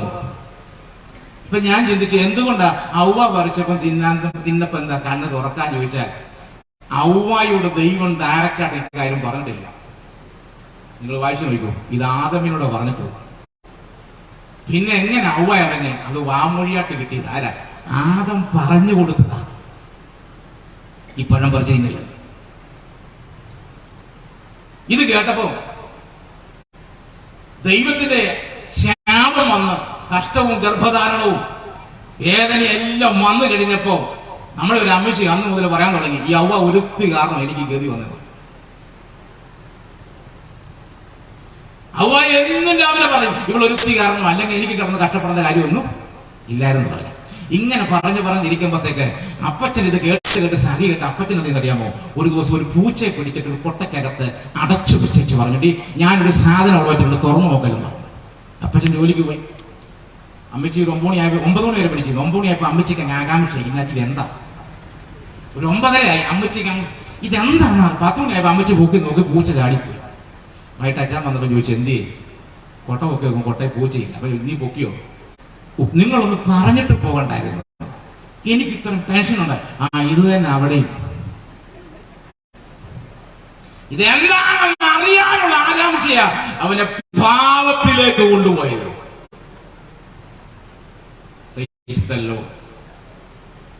ഒരു ചിന്ത കേട്ടോ, ദൈവത്തിന്റെ സൃഷ്ടിയായ മനുഷ്യൻ ഒരൊറ്റ ചിന്തക്കകത്ത് പാപം ചെയ്തപ്പോ രംഗപ്രവേശനം ചെയ്ത ആളാണ് മരണം. ക്രിസ്തലോ, തിന്നുന്ന നാളിൽ നീ മരിക്കും. അതുകൊണ്ട് ആ പുസ്തകം ഇങ്ങനെ പറഞ്ഞേ, ഏത് മനുഷ്യനും ഉറച്ചു നിന്ന ഒരു ശാസ്ത്രം മാത്രം. നമ്മുടെ ഇരുമ്പ് പാവ കണ്ടാൽ നമ്മളൊക്കെ നാളെ തന്നെ ചെയ്യുന്ന, നാളെ ഒന്നും നമ്മൾ ജീവിച്ചിരിക്കുമെന്ന് ഉറപ്പില്ല. ഇന്ന് രാത്രി യോഗം കഴിഞ്ഞ് തിരിച്ചു പോകുന്ന എത്ര പേർക്ക് ഉറപ്പുണ്ട്? പ്രസംഗിക്കുന്ന എനിക്ക് ഉറപ്പില്ലല്ലോ. പാടുന്ന നിങ്ങൾക്ക് വല്ല ഉറപ്പുണ്ടോ? ഉണ്ടോ? ഒരു മനുഷ്യനെ കുറിച്ച് യേശു പറഞ്ഞു, അവൻ ആ ആണ്ടിൽ വിതച്ചപ്പോ നല്ല വിളവ് കിട്ടി. അവ കളപ്പുര പൊളിച്ചു വന്നിട്ട് പറഞ്ഞു, ഇഷ്ടം പോലെ കൂട്ടിവെച്ചേക്ക, ഇന്ന് തിന്നുവെക്കാൻ കുടിക്കുക ആനന്ദിക്കാൻ ചെയ്യാന്ന് പറഞ്ഞു. അന്ന് രാത്രി ദൈവം പറയാ, മൂടാ, ഇന്ന് രാത്രി നിന്റെ പ്രാണനെ ചോദിച്ചാൽ നീ കരുതി വെച്ചത് ആർക്കാകും? ഇന്ന് രാത്രി ഞാൻ ഈ ദേശത്തോട് വിളിച്ചു പറയുന്നൊരു സന്ദേശമുണ്ട്. ഇന്ന് രാത്രി നിന്റെ മരണമാണെങ്കിൽ നീ കരുതി വെച്ചത് ആർക്കാകും? മരണം രംഗബോധമില്ലാത്ത കോമാളിയായി, ക്ഷണിക്കപ്പെടാത്ത അതിഥിയായി ഏത് സമയത്തും എവിടെയും കയറി വരും. പുതിയ കാറെടുത്തിട്ട് നമ്മൾ പറയും, എന്റെ വണ്ടി പുതിയതാ, എയർ ബാഗ് 5 എണ്ണം ഉണ്ട്. എതിരെ വരുന്ന പാണ്ടി ലോറിക്കാരന് ബ്രേക്ക് ഇല്ലെങ്കിൽ ഇന്ന് രാത്രി നീ അത്താഴം കഴിക്കത്തില്ല.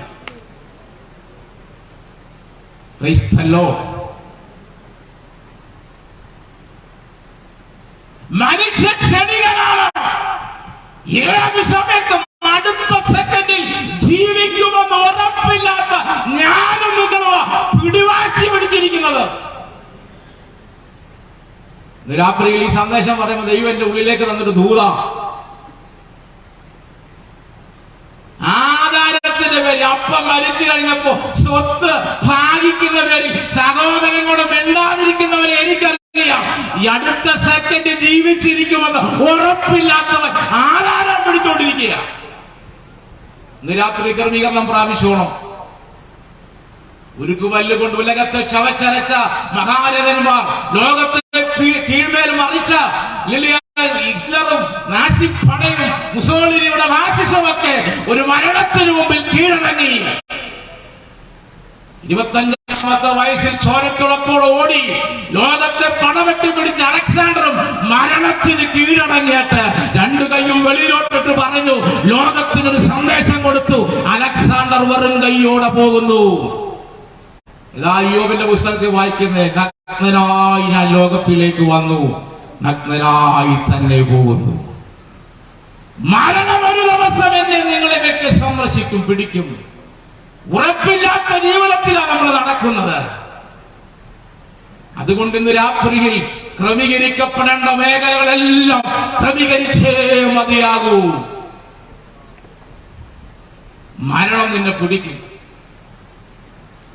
അത് കുടില് തൊട്ട് കൊട്ടാരം തൊട്ട് എല്ലായിടത്തും വരും.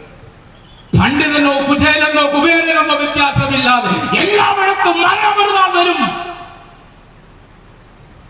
ഇടന്നുറങ്ങി നാളെ രാവിലെ എഴുന്നേൽക്കുമെന്ന് അറിയത്തില്ല. കോഴികേറിയന്റെ വഴി പിണങ്ങിയിരിക്കുന്ന അമ്മാമ്മേ, ഇന്ന് വൈകിട്ട് പോയി ക്രമീകരണം പ്രാപിച്ചോണം. കോഴികേറിയന്റെ വഴി അല്ല.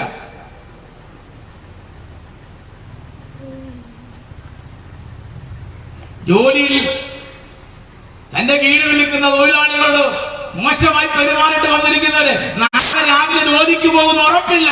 അതുകൊണ്ട് ഇന്ന് രാത്രി വിളിച്ച് ക്രമീകരണം പ്രാപിച്ചോണം. മരണം ഏത് സമയത്തും വരുമെന്ന് ഞാൻ നിങ്ങൾക്ക് ഒരു ഉറപ്പ് പറയാം. ഒരൊറ്റ ഉറപ്പ് പറയാൻ പറ്റും. മരണത്തെ കുറിച്ച് എനിക്ക് ഒരൊറ്റ ഉറപ്പ് പറയാൻ പറ്റും. ആ ദൂത് നിങ്ങൾ ഏറ്റെടുത്ത് ഗോത്രം പറഞ്ഞു, നിങ്ങൾ ജീവിച്ചിരിക്കുന്നിടത്തോളം കാലം മരിക്കത്തില്ല. ഏറ്റെടുത്തു. ഇതല്ലാതൊരു ഉറപ്പ് എനിക്ക് തരാനില്ല.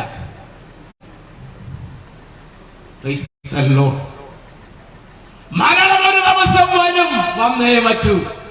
ഭൂമിയിൽ ജനിച്ചോ മരിച്ചേ പറ്റൂ. പിന്നെന്തിനാ ഈ വടക്ക്? നമ്മളൊക്കെ പലപ്പോഴും വേണ്ടിയിട്ട് തന്നെ എത്ര നാളായി? വീട്ടിൽ വേണ്ടിയിട്ട് എത്ര നാളായി? ഭാര്യയോട് വേണ്ടിയിട്ട്, കുഞ്ഞുങ്ങളോട് വേണ്ടിയിട്ട് എത്ര നാളായി?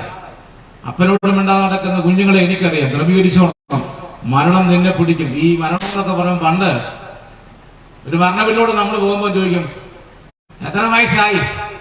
ഇപ്പം പിള്ളേർ പറഞ്ഞു 2 റൺസിനാണ് സെഞ്ചുറി പോയത്. അപ്പോഴേ നമുക്ക് മനസ്സിലായി 98 ഇപ്പം പത്രം എടുത്താൽ 98 ഇല്ല. എത്ര വയസ്സായി? 24, 34, 40 ഈ റേഞ്ചിലാണ് പോകുന്നത്.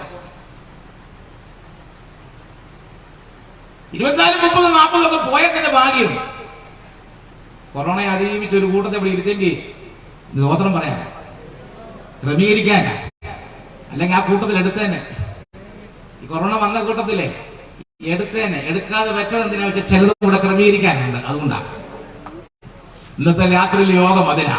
അതുകൊണ്ട് മരണം ക്ഷണിക്കപ്പെടാത്ത അതിഥിയായി ഒരു ദിവസം നിന്റെ വീട്ടിലും കയറി വരും.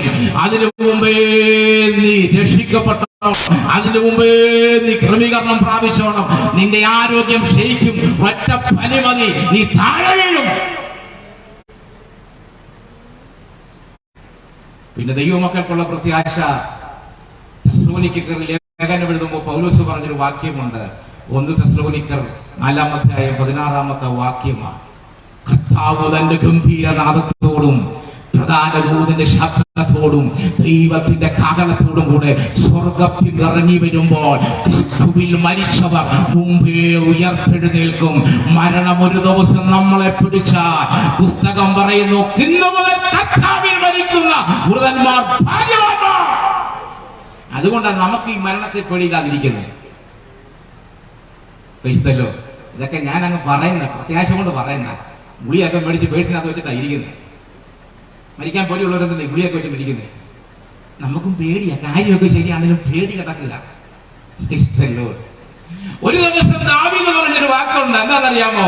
ശൗലിന്റെ കയ്യാൽ ഒരു ദിവസം ഞാൻ നശിക്കത്തേ ഉള്ളെന്ന് പറഞ്ഞ് മരണത്തെ ഭയപ്പെട്ട് ദാവീദ് ഓടുകയാണ്.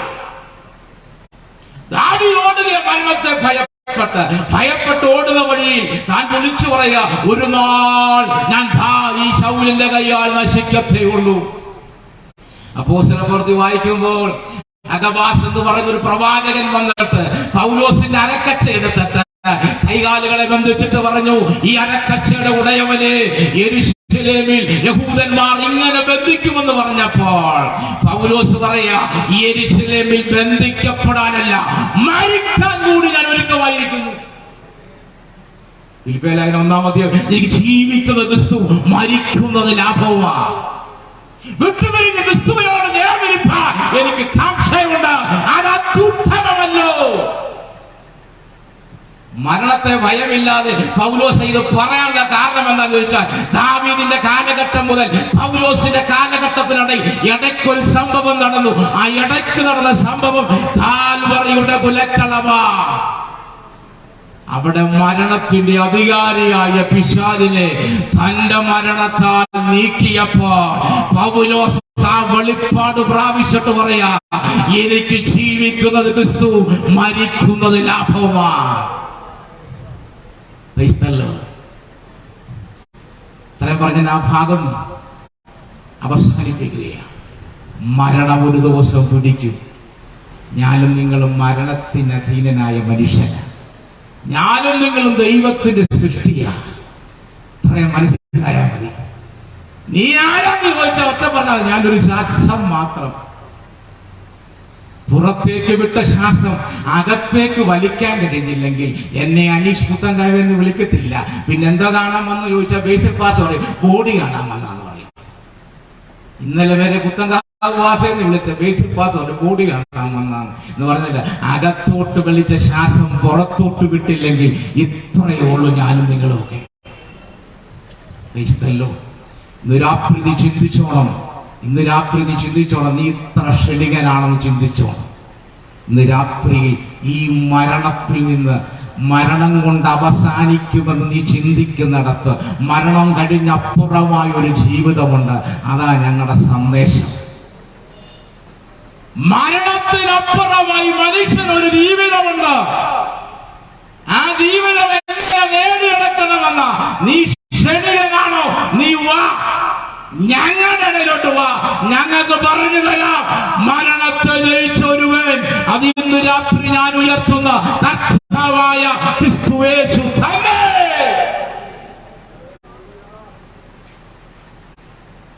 മനുഷ്യനാരാണെന്നുള്ള ചോദ്യത്തിന് നൂറ്റാണ്ടുകളുടെ പഴക്കമുണ്ട്. നമ്മൾ ഇന്നും ചോദിച്ചു നടക്കില്ല ആരാ. നമ്മൾ ആരാന്ന് നമുക്ക് പലപ്പോഴും അറിയത്തില്ല.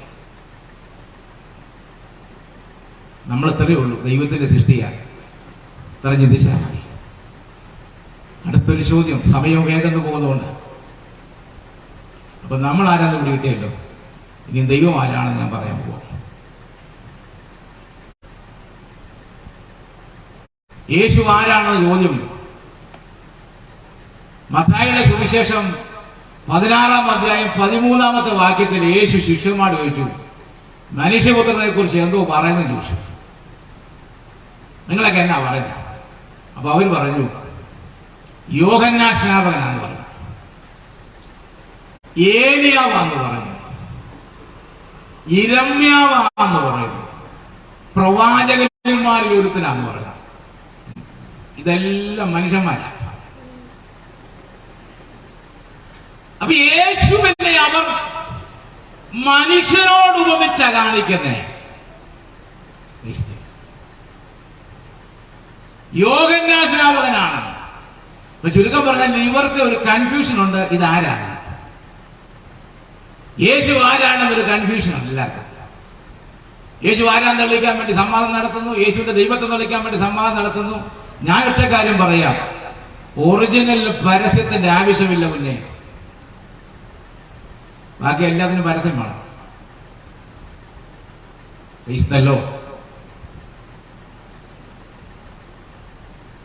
യോഹന്നാൻ സ്നാപകൻ ഒരിക്കൽ മത്തായിയുടെ സുവിശേഷം 11-ാം അധ്യായം 1-2 മുതലൊക്കെ വായിക്കുമ്പോഴും കാരാഗ്രഹത്തിൽ കിടന്നിട്ട് യേശുവിന്റെ അടുക്കൽ ശിഷ്യന്മാരെ വിട്ട് ചോദിക്കുക, വരുവാനുള്ളവൻ നീയോ അതോ ഞങ്ങൾ മറ്റൊരുവനെ കാത്തിരിക്കണമോ? യോഹന്നാൻ ഒരു കൺഫ്യൂഷൻ. വരുവാനുള്ളവൻ,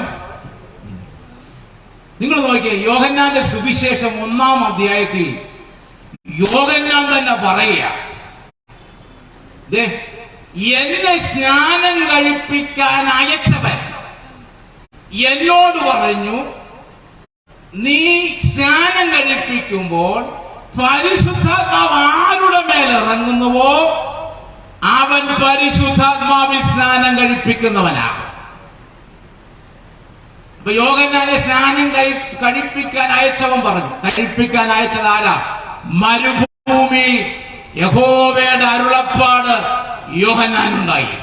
അപ്പൊ യോഹന്നാനോട് യഹോവയായ ദൈവമാ അരുളപ്പാട് കൊടുക്കുന്നത് വ്യക്തം. അരുളപ്പാട് കിട്ടിയ യോഹന്നാൻ ഓരോരുത്തരും സ്നാനപ്പെടുത്തുമ്പോൾ അവര് കാണാതെ നോക്കും, പരിശുദ്ധാത്മാവ് ഇറങ്ങുന്നുണ്ടോ, പരിശുദ്ധാത്മാവ് ഇറങ്ങുന്നുണ്ടോ. പലരും വന്നു, ഈ വന്നവരുടെ ദേഹത്തൊന്നും ആത്മാവ് ഇറങ്ങുന്നില്ല. അങ്ങനെ ഇരിക്കുമ്പോഴാണ് യേശു സ്നാനപ്പെടാൻ വരുന്നത്. യേശു സ്നാനപ്പെടാൻ വന്നു.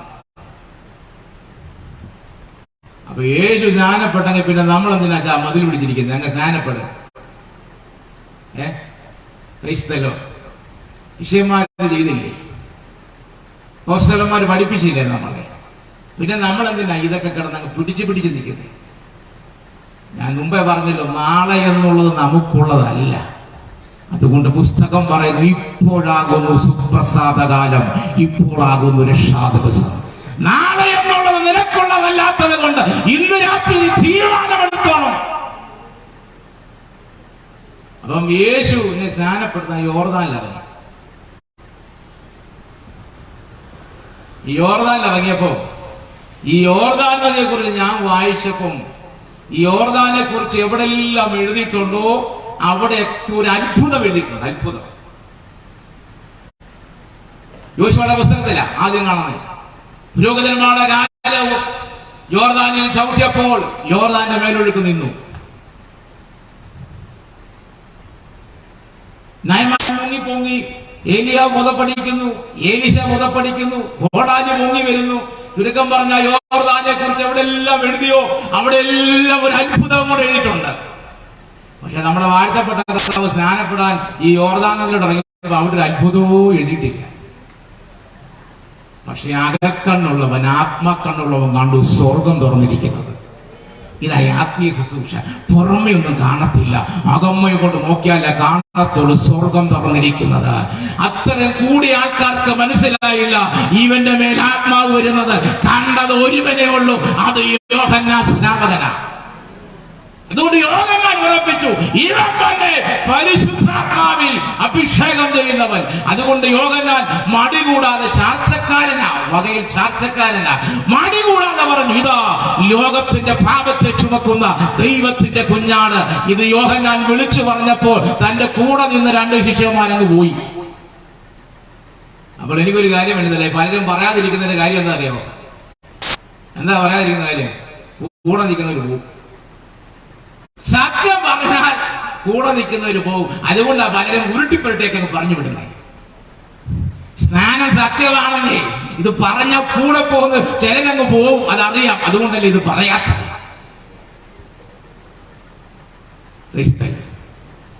ഈ യോഹന്നാന് ദൈവം ഇടപെട്ടാ പറഞ്ഞത്, ആത്മാവിറങ്ങുന്നത് നീ കണ്ടോ? അവനാ പരിശുദ്ധാത്മാവി സ്നാനം കഴിപ്പിക്കുന്നത്. പക്ഷെ യോഹന്നാനെ കാരാഗ്രഹത്തിലാക്കിയപ്പോ പുള്ളിക്കാരൻ വിചാരിച്ചു യേശു നാളെ രാവിലെ ഇങ്ങോട്ട് വന്ന് ജയിലും തല്ലിപ്പുറന്ന് ഹെരോദാവിനെയും വാരി തല്ലി നേരെ യോഹന്നാനെ പിടിച്ചിറക്കൊണ്ട് അങ്ങ് പോകുന്നു വിചാരിച്ച് നോക്കിയിരുന്നപ്പോൾ പുള്ളി വരുന്നില്ല. അവിടെ പുള്ളി വെക്കുന്നത്, വരുവാനുണ്ടോ നീയോ ഞാൻ മാറ്റെടുത്തനെ. നമ്മുടെ പ്രതീക്ഷയെല്ലാം പോയി കഴിയുമ്പോൾ പിന്നെ നമ്മൾ എന്ത് ചെയ്യും? ലാസ്റ്റ് സ്റ്റേജ് അവിടെ വരും. യേശുവിനോടൊക്കെ വരുന്ന ആദ്യം വരുന്ന ആരെങ്കിലും ഉണ്ടോ? ഇല്ല, എല്ലാം ലാസ്റ്റ് സ്റ്റേജിലേ വരുത്തുള്ളൂ. എല്ലാം കൈവിട്ട് RCC-കാരും പറയും പോക്കോ, ഇനി സാധ്യതയില്ലെന്ന് പറഞ്ഞ ഇവിടെ വരും. അതിന് സ്വതന്ത്രം പോലും പറയുന്നില്ല. എന്തായാലും എന്ത് താങ്ങാമേ ഞാൻ പറഞ്ഞിട്ടില്ല, നിങ്ങൾ സ്വതന്ത്രം പറയാനും ഇല്ലേ? ദൈവത്തിന്റെ ആലോചന ഘട്ടം നിനക്കതിന് പേടി വരുവാനുള്ള നീ വേണം ചോദിക്കേണ്ട കാര്യം വല്ല നിനക്കുണ്ടോ? കൺഫ്യൂഷൻ ഉണ്ടാക്കിയില്ലേ?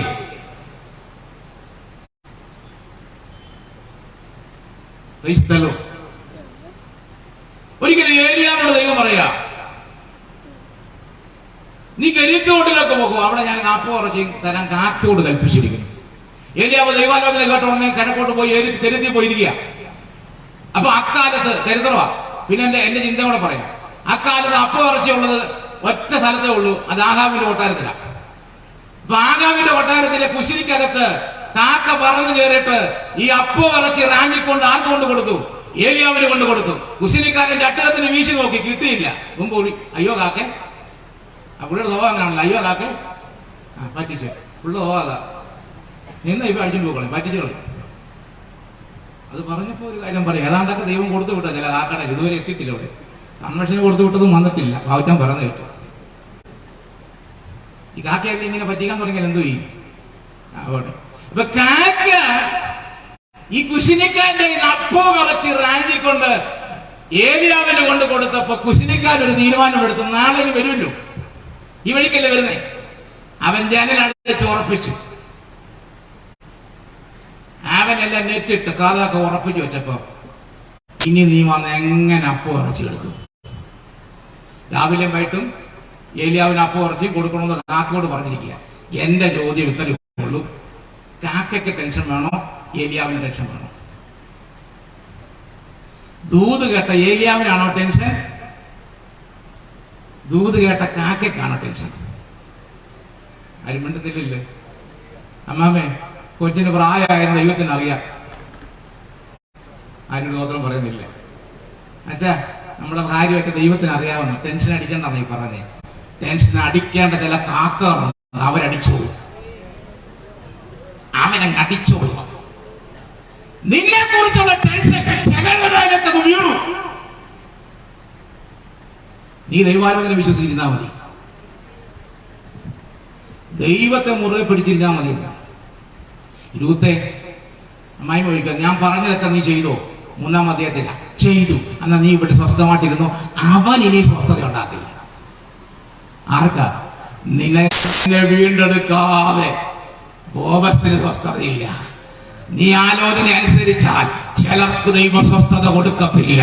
നിന്റെ കയ്യിൽ വരേണ്ട നന്മ നിന്റെ കയ്യിലെത്തേണ്ടത് വരെ അവർക്ക് സ്വസ്ഥതയില്ലാതെ അവർ ടെൻഷൻ അടിക്കുക. പക്ഷെ നീ ടെൻഷൻ അടിക്കണ്ട, നീ യേശുവിനെ ഉയർത്തിയാ മതി. വാക്തത്വം കേട്ട, ആലോചന കേട്ട യോഗനാഥാവിന് ടെൻഷൻ, കൺഫ്യൂഷനായി.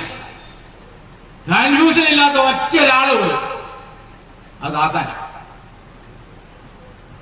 യേശുവിനെ കണ്ടപ്പോഴേ പുള്ളി പറഞ്ഞു, നീ മകനായ ദൈവത്തിന്റെ പുത്രൻ എന്നാണ്. പുള്ളിക്കൊരു കൺഫ്യൂഷനും ഇല്ല. ബാക്കി എല്ലാവർക്കും കൺഫ്യൂഷനാണ്.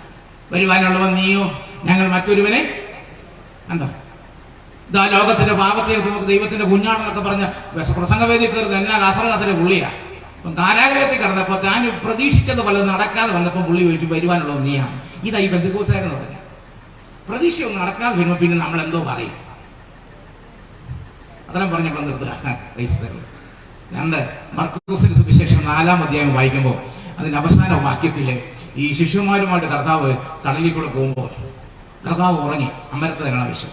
അപ്പൊ ഉറങ്ങിയ സമയത്ത് കാറ്റടിച്ച് തിരുമാലകൾ കയറിയപ്പോഴത്തേക്കും ഇവരങ്ങ് ടെൻഷനായിട്ട് ഇവര് പറയാ, കർത്താവേ, ഞങ്ങൾ നശിച്ചു പോകുന്നത് നിനക്ക് വിചാരമില്ലയോ? കർത്താവ് ചാടി എഴുന്നേറ്റ് കാറ്റിനെ ശാസിച്ചു, കടലിനോട് പറഞ്ഞ് അടങ്ങിയിരിക്കാം. ഇത് അടങ്ങിക്കഴിഞ്ഞപ്പോ കാറ്റ് വന്നപ്പോ ഈ ശിഷ്യന്മാർ പറയുക, മർക്കോസ് 4-ന്റെ അവസാന വാക്യത്തിൽ വായിച്ചാൽ മനസ്സിലാകും, ഇത്രയേ ഉള്ളൂ, കാറ്റും കടലും കൂടെ ഇവനെ അനുസരിക്കുന്നുവല്ലോ, ഇവനാ. അപ്പൊ കൂടെ നടക്കുന്നുണ്ടെങ്കിൽ ഇവൻ ആരാണെന്ന് ഇതുവരെ അറിയത്തില്ല. നമ്മുടെ പല പുള്ളികൾക്കും അറിയത്തില്ല ഇവൻ ആരാണ്. ഞാനൊരു ഭാവന പറയാം. നമ്മുടെ സഭായം നടക്കുന്ന സമയത്ത് ഒരു പിശാച് ഇങ്ങോട്ട് കയറി വന്നു. പിശാച് ഇങ്ങോട്ട് കയറി വന്നപ്പോഴത്തേക്ക് എല്ലാവരും ഓടി. പാസ്റ്റർ ആദ്യം ഓടി, സെക്രട്ടറി രണ്ടാമത് ഓടി, വിശ്വാസികളെല്ലാം കുറെ കഴിവുള്ളവർ മുമ്പേ ഓടി. കാല് വയ്യാത്തൊരു അമ്മച്ചി ഉണ്ട്, അമ്മച്ചിക്ക് ഓടാൻ വയ്യ, കാല് വയ്യാത്ത. അപ്പൊ അമ്മച്ചി അവിടെ ഇരുന്നു. അപ്പൊ ഭാവനയാണ്. ലാശി പറഞ്ഞ അനീഷ്വാസ് വന്ന് ഇങ്ങനെയൊക്കെ പറഞ്ഞു പറയും. അപ്പൊ സാധാ കൊമ്പൊക്കെ കാണിച്ച് നാക്കൊക്കെ നീട്ടി മാലൊക്കെ കുളിക്കണമെന്ന് ചോദിച്ചു, നീ എന്താടി ഓടാത്തത്? അമ്മച്ചി പറഞ്ഞു, ഞാനെന്തിനാ ഓടുന്നത്? അപ്പം സാധാ പറഞ്ഞു, ഞാൻ എല്ലാ സഭയിലും പോട്ടു ധൈര്യമുള്ള ഒരാളെ ഇപ്പോഴാണ്. അമ്മച്ചി പിന്നെ ചോദിച്ചു, നീ എന്താ ഓടാത്തെ? അമ്മച്ചി പറഞ്ഞു, ഞാനെന്തിനാ ഓടുന്നത്? സാധാ പിന്നെ പുള്ളിയുടെ ധൈര്യം എല്ലാം പോയി. പുള്ളി ലാസ്റ്റ് ചെയ്ത് ഒരു യോധന ചോദിച്ചു, ഞാൻ നീ എന്താ ഓടാത്തെ? ഉടനെ അമ്മച്ചി പറഞ്ഞു, ഞാൻ എന്തിനാ ഓടുന്നത്? ഞാൻ നിന്റെ ആളല്ലേ.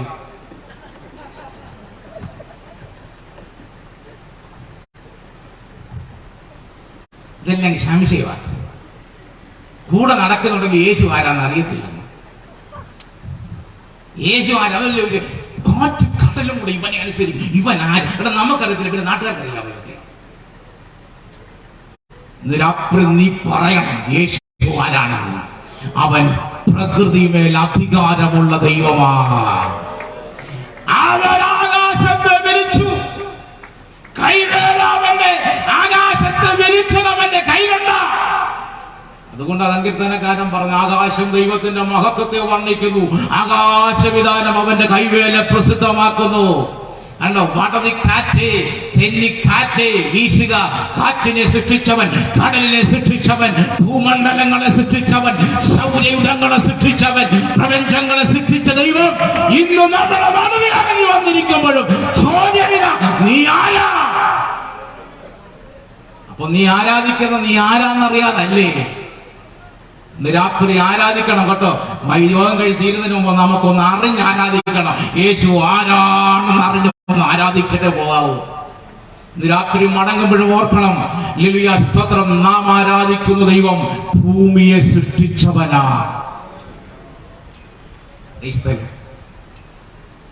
സമയം എന്നെ അങ്ങ് ഭീഷണിപ്പെടുത്തുക. വിസിൽപാസൊക്കെ അവിടെ തന്നെ സൂക്ഷിച്ച് നോക്കുന്നുണ്ട്. നിർത്താറായില്ലെന്നാണോ എനിക്കറിയത്തില്ല. എന്നാലും ഏറെക്കുറെ ഞാൻ പെട്ടെന്ന് പറഞ്ഞ് അവസാനിപ്പിക്കാൻ ആഗ്രഹിക്കുക. ലൂക്കോസിന്റെ സുവിശേഷം 7-ാം അധ്യായം വായിച്ചു വരുമ്പോൾ ഫരീസയന്മാരുടെ വീട്ടിൽ വെച്ച് ഒരു അത്താഴം നടക്കുകയാണ്. യേശുവിനെ ക്ഷണിച്ചു. യേശു അവിടെ നിൽക്കുന്ന സമയത്ത് ഒരു സ്ത്രീ വന്നു, വിലയേറിയ വെൺകൽ ഭരണി കൊണ്ടുവന്നു. ആ തൈലം യേശുവിനെ എന്ത് ചെയ്തു? പൊട്ടിച്ചു, ഒഴിച്ചു.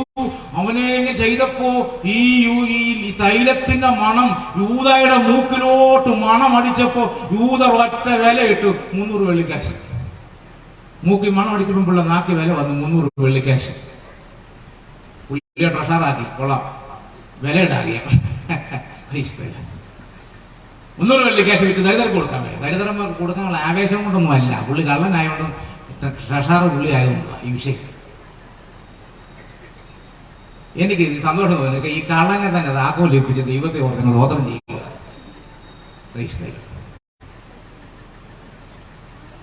അപ്പോഴ് ഈ കാലിലോട്ടൊക്കെ തൈലൊക്കെ ഒഴിച്ച് ഇവര് കണ്ണുനീരും കൊണ്ട് ഒഴിച്ച് മുടി കൊണ്ട് തുടയ്ക്കുമ്പോ പരീശൻ പറഞ്ഞു, ഇവൾ ഭാവിയാണെന്ന് ഇവൻ പ്രവാചകനായിട്ട് മനസ്സിലായില്ലേ? ചോദിച്ചു. പ്രവാചകനായിട്ട് മനസ്സിലായില്ലേ? നമ്മുടെ കർത്താവ് തിരിഞ്ഞിട്ട് ഇവിടെ ചോദിച്ചു, ശീമോനെ, ഒരു കഥ ഞാൻ പറയാം, ഒരു കാര്യം പറയാം. 2 പേർക്ക് കടമുണ്ടായിരുന്നു. ഒരാൾ 500, ഒരാൾ 50. 2 പേർക്കും മുതലാളി അങ്ങ് ഇളച്ചു കൊടുത്തു. ആര് സ്നേഹിക്കും? അധികം ഇളച്ചു കിട്ടിയവരെന്ന് ഞാൻ ഊഹിക്കുന്നു. നീ ഊഹിച്ചത് ശരിയാ. ഇവിടെ അതുപോലെ തന്നെ ഇവിടെ അനേകമായ പാപങ്ങളെ ഞാൻ മോചിപ്പിച്ചിരിക്കുന്നു. അപ്പോൾ 7-ാം അധ്യായം താഴ്ത്തു വായിച്ചതിന് മടങ്ങിലേക്ക്, പാപങ്ങളെ മോചിപ്പിക്കാൻ ഇവൻ പാപങ്ങളെ മോചിപ്പിക്കാൻ ഇവനാ? ചോദ്യം യേശുവിനോട്. മനസ്സിൽ ചോദിക്കുക. ഇന്ന് രാത്രി കാടമാവ് ദേശത്തോട് ഞാൻ പറയാം, പാപങ്ങളെ ഉലകിൽ മോചിപ്പിക്കാൻ ഒരാളുണ്ടെങ്കിൽ അത് ഇന്ന് രാത്രി ഞാൻ പ്രസംഗിക്കുന്ന യേശു ക്രിസ്തുവല്ലാതെ ഒരിടമില്ല.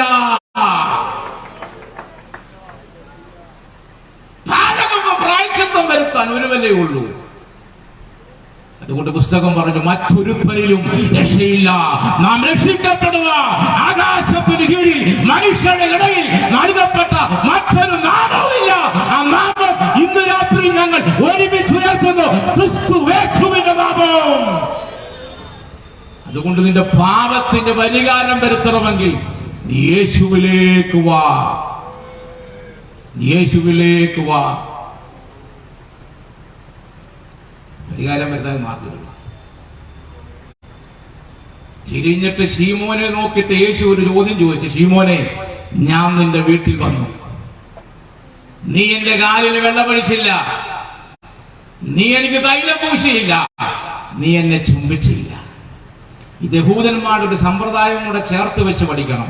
യഹൂദന്മാരുടെ സമ്പ്രദായം ചേർത്ത് പഠിക്കുമ്പോൾ ഇങ്ങനെ, നമ്മളെക്കാൾ താണ ഒരാള് നമ്മുടെ അടുക്ക വരുവാണെങ്കിൽ, നമുക്ക് മനസ്സിലാകുന്ന ഭാഷ പറഞ്ഞ ലോക്കൽ പാസ് സെൻട്രൽ പാസ് ലെവലിലോട്ട് വരുവാണെങ്കിൽ അവിടെ വെളി വെള്ളം വെച്ചിട്ടുണ്ട്, കാലും കൈയും കഴുകി കയറിക്കണം.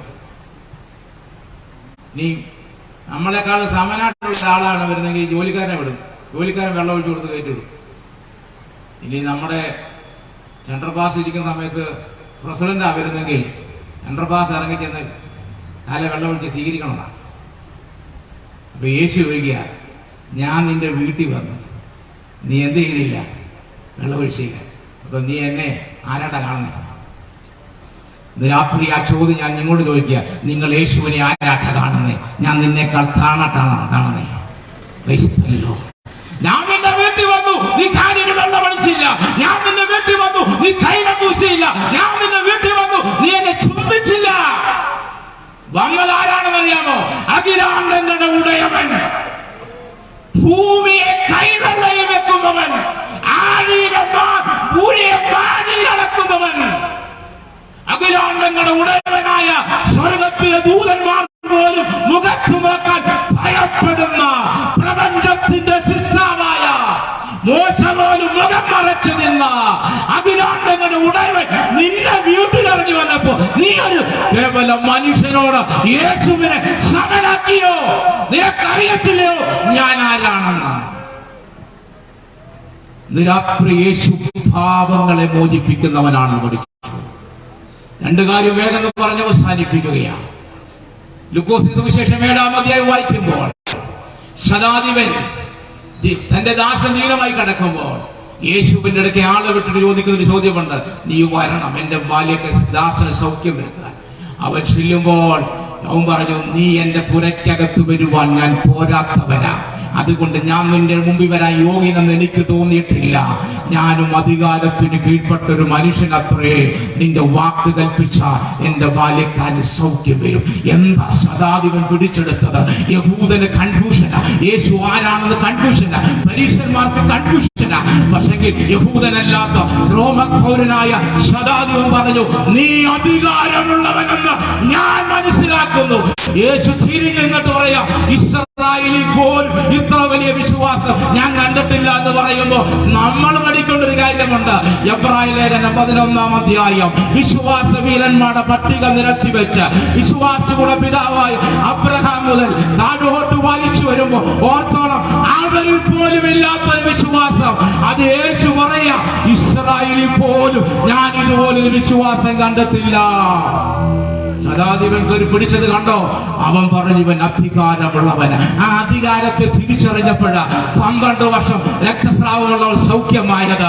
ആ അധികാരം തിരിച്ചറിഞ്ഞപ്പോഴ 38 വർഷം പുളക്കരെ കടന്നവൻ സൗഖ്യമായത്. ഇന്ന് രാത്രി ഈ ദേശത്തോട് വിളിച്ചു പറയട്ടെ, യേശുവിന്റെ അധികാരത്തെ നീ തിരിച്ചറിഞ്ഞാൽ നിന്റെ രോഗത്തിന്റെ പേര് ദൈവത്തിന് അറിയണ്ട, വർഷങ്ങളുടെ പഴക്കം ദൈവത്തിന് അറിയണ്ട. ഇന്ന് രാത്രി നീ വിശ്വാസത്തോടെ അവന്റെ വസ്ത്രത്തിന്റെ വിളിമ്പെത്തൊടാൻ റെഡിയാണെങ്കിൽ ഇന്ന് രാത്രി പങ്കൽ വിട്ട് മടങ്ങുന്നത് നീ സൗഖ്യമുള്ളവരായി പോകും. ആധികാരം തിരിച്ചറിഞ്ഞവരാ ലിലിയ നൈനിലെ വിധവ. ആ അധികാരം തിരിച്ചറിഞ്ഞവരാ യായിറോസിന്റെ മകൾ ഉയർത്തത്.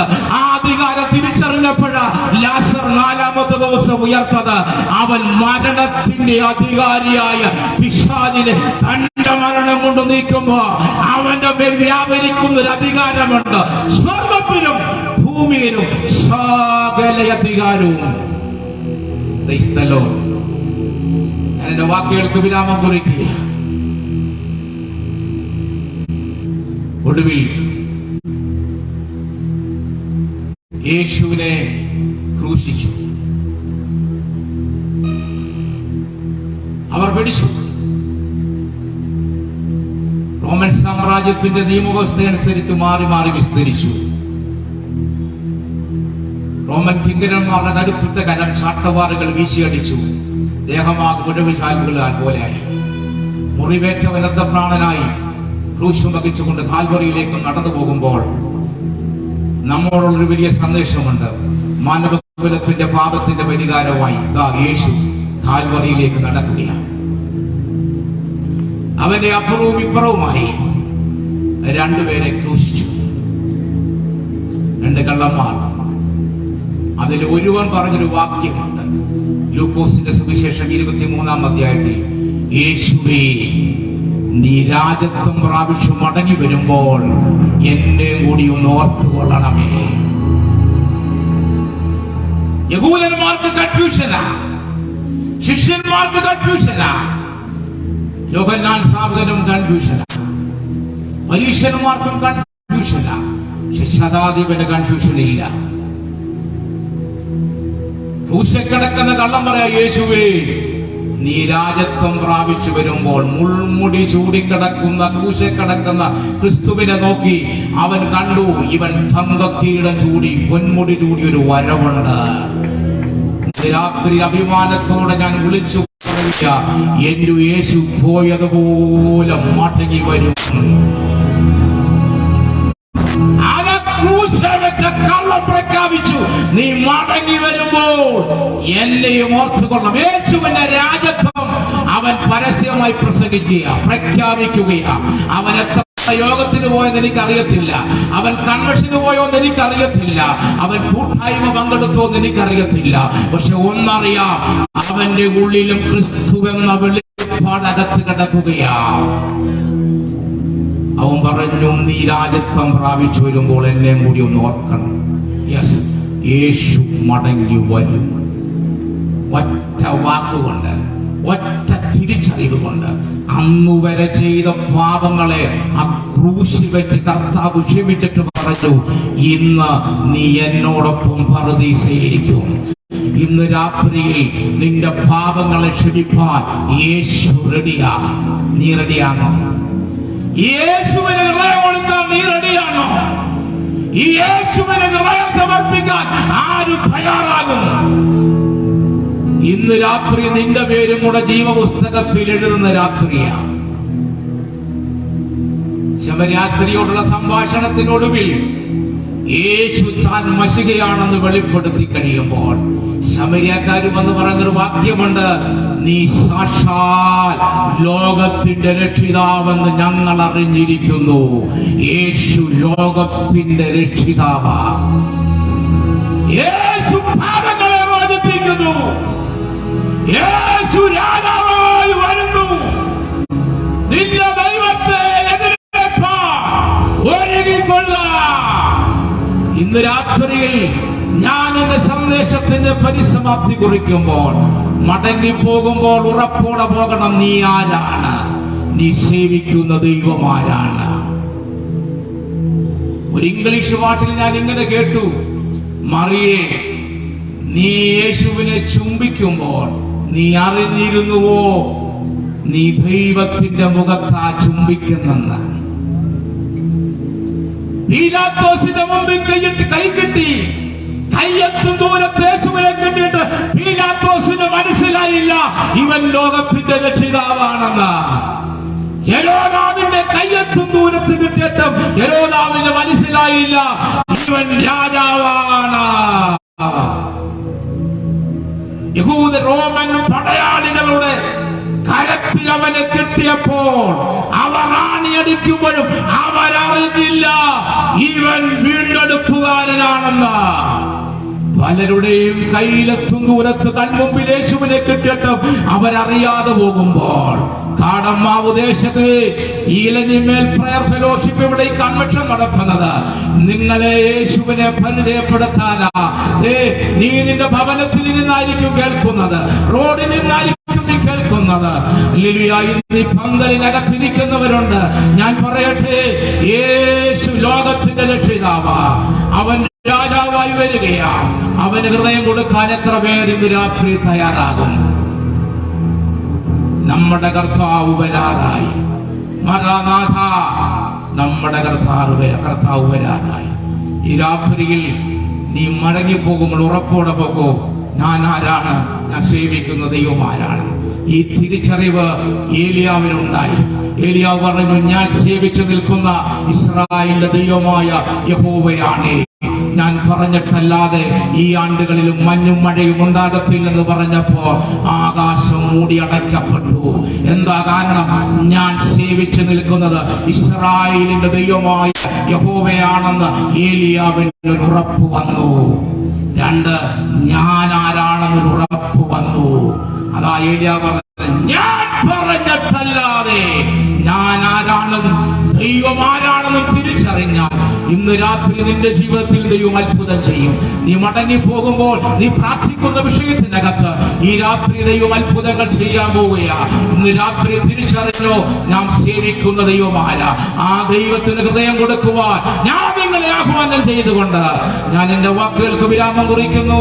സമയം അനുവദിച്ചു തന്ന പ്രിയ പ്രയർ ഫെലോഷിപ്പിനോടുള്ള നന്ദിയും ഈ യോഗം ചെയ്ത ബഹുമാന്യ ദൈവദാസനോട് എല്ലാവരോടുള്ള നന്ദിയെ പ്രകാശിപ്പിച്ച് വാക്കുകൾക്ക് വിരാമം കുറിക്കുന്നു. കർത്താവ് അനുഗ്രഹിക്കുമാറാകട്ടെ. രാത്രിയിൽ നമ്മൾ ക്ഷണം സ്വീകരിച്ചു വന്ന നമ്മുടെ നിലയിൽ അതിശുദ്ധമായ നിലയിൽ ദൈവത്തിന്റെ ദൂതുകൾ കൈമാറിയ കർത്താവിൽ അഭിഷിക്തദാസൻ പാസ്റ്റർ അനീഷ് പൻകാവിനോടുള്ള ഹൃദയം നിറഞ്ഞ നന്ദി ദൈവമായ കർത്താവിന്റെ നാമത്തിൽ അറിയിക്കുന്നു. വരും നാളുകളിൽ അതിശക്തമായ നിലയിൽ ദൈവരാജ്യത്തിന്റെ വ്യാപ്തിക്ക് വേണ്ടി കെട്ടുപിടിക്ക് വേണ്ടി എന്റെ പ്രത്യേക ദൈവമായ കർത്താവ് കരങ്ങൾ എടുത്ത് ഉപയോഗിക്കട്ടെ എന്നെ ക്രിസ്തുവിൽ പ്രാർത്ഥിക്കുന്ന രാത്രികാലം കേൾക്കപ്പെട്ട വചനത്തിന് മുൻപാകെ ദൈവശബ്ദത്തിന് മുൻപാകെ നമ്മെ തന്നെ ഏൽപ്പിച്ചു കൊടുത്തുകൊണ്ട് പ്രാർത്ഥിക്കാം. ദൈവമായ കർത്താവ് വചനത്തിൻ്റെതായ ക്രിയകൾ വെളുനാടുകളുടെ ദേശത്ത് ചുറ്റുപാടുകളിൽ ദൈവസഭകളിൽ വെളിപ്പെടുത്തേണ്ടതിനു വേണ്ടി നാം ഏവരും പ്രാർത്ഥിച്ചുകൊണ്ടിരിക്കുമ്പോൾ കർത്താവിന്റെ ദാസൻ പാസ്റ്റർ CP രാജു അവർ മുൻപോട്ട് കടന്നു വന്ന് പ്രാർത്ഥിക്കുകയും ആശീർവാദം പറയുകയും ചെയ്യും.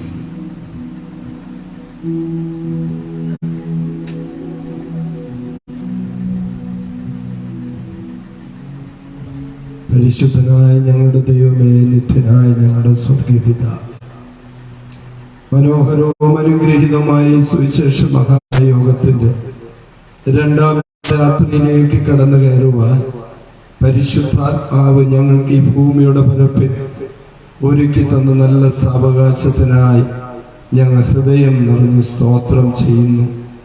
ഇന്ന് രാത്രി ശമരിയക്കാര്യത്തിൽ സ്ത്രീയുടെ ജീവിതത്തിൽ വലിയവനായ മശിഹ ആരാണെന്ന് വ്യക്തമായ അനുഭവത്തിലൂടെ തിരിച്ചറിഞ്ഞപ്പോൾ അർപ്പണബുദ്ധിയ തിരുസന്നിധിയിൽ അനേകർക്ക് സാക്ഷ്യം വഹിക്കുവാൻ തക്കവണ്ണം രൂപാന്തരത്തിന്റെ ഉടമയായി മാറിയ സത്യവചനത്തിന്റെ ശ്രേഷ്ഠമേറിയ മർമ്മം തന്റെ ദാസനിലൂടെ ഞങ്ങൾക്ക് വിളമ്പി തരുവാൻ പരിശുദ്ധാത്മാവിന് ഹിതം തോന്നിയതിനായി സ്തോത്രം.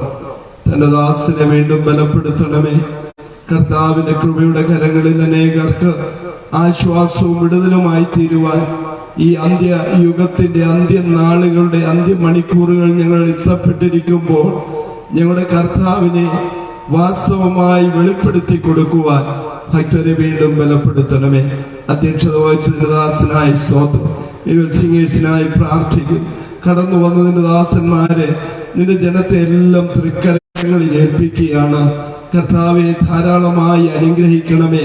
വചനം കേട്ടിട്ട് ഞങ്ങളെ തന്നെ ചതിക്കുവാൻ ഇടയാകാതെ കർത്താവിന്റെ കാഹളം ഇന്ന് രാത്രി ധ്വനിച്ചാൽ കാഹളത്തിൽ കൈവിടപ്പെടുവാൻ ഇടയാകാതെ അവസാന നിമിഷം ക്രൂശിൽ കള്ളൻ പറഞ്ഞതുപോലെ കർത്താവെ നീ രാജ്യത്വം പ്രാപിച്ചു വരുമ്പോൾ എന്നെയും കൂടെ ഓർക്കണമേ എന്ന് പറഞ്ഞുവെങ്കിൽ ആ ആഗ്രഹത്തിന്റെ പൂർത്തീകരണം അപ്പോൾ തന്നെ നിവർത്തിച്ചുകൊണ്ട് നീ എന്നോടുകൂടെ പറുദീസയിൽ ഇരിക്കുമെന്ന് പറയുവാൻ അധികാരമുള്ള ഒരു കർത്താവിനെ ഈ ദിവസങ്ങളിൽ ആത്മാവിന്റെ നിയോഗത്തിൽ ഏറ്റെടുക്കുവാൻ ഈ ദേശനിവാസികൾക്കും കടന്നു വന്ന പ്രിയപ്പെട്ടവർക്കും ഒരുപോലെ ഇടയാക്കുമാറാകണമെന്ന് അപേക്ഷിക്കുന്നു.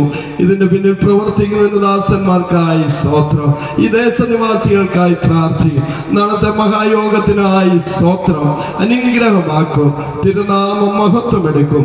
യേശു ക്രിസ്തുവിൻ പരിശുദ്ധ നാമത്തിൽ തന്നെ ആമേൻ. പിതൃപുത്ര പരിശുദ്ധാത്മാവ് ത്രിയേക ദൈവത്തിന് വാഴ്വനുഗ്രഹം കൂട്ടായ്മ നാം ഏവരോടും പ്രാർത്ഥിച്ച എല്ലാ വിഷയങ്ങളോടും ഭൂലോകമെമ്പാടുമുള്ള വിശദീകരണങ്ങളോടും വിശേഷ ഇന്ന് രാത്രി മാറ്റമില്ലാത്ത ആലോചന അറിയിച്ച ഭക്തനോടും അധ്യക്ഷത വഹിച്ച ദാസനോടും കടന്നു വന്ന എല്ലാ പ്രിയപ്പെട്ടവരുടെ മേലും തുടർന്ന് നടക്കേണ്ട മഹായോഗത്തിന്റെ മേലും കൃപയും സമാധാനവും കർത്തൃവാനമേക പ്രത്യക്ഷതയോളം ധാരാളമായി ഉണ്ടായിരിക്കുമാറാകട്ടെ.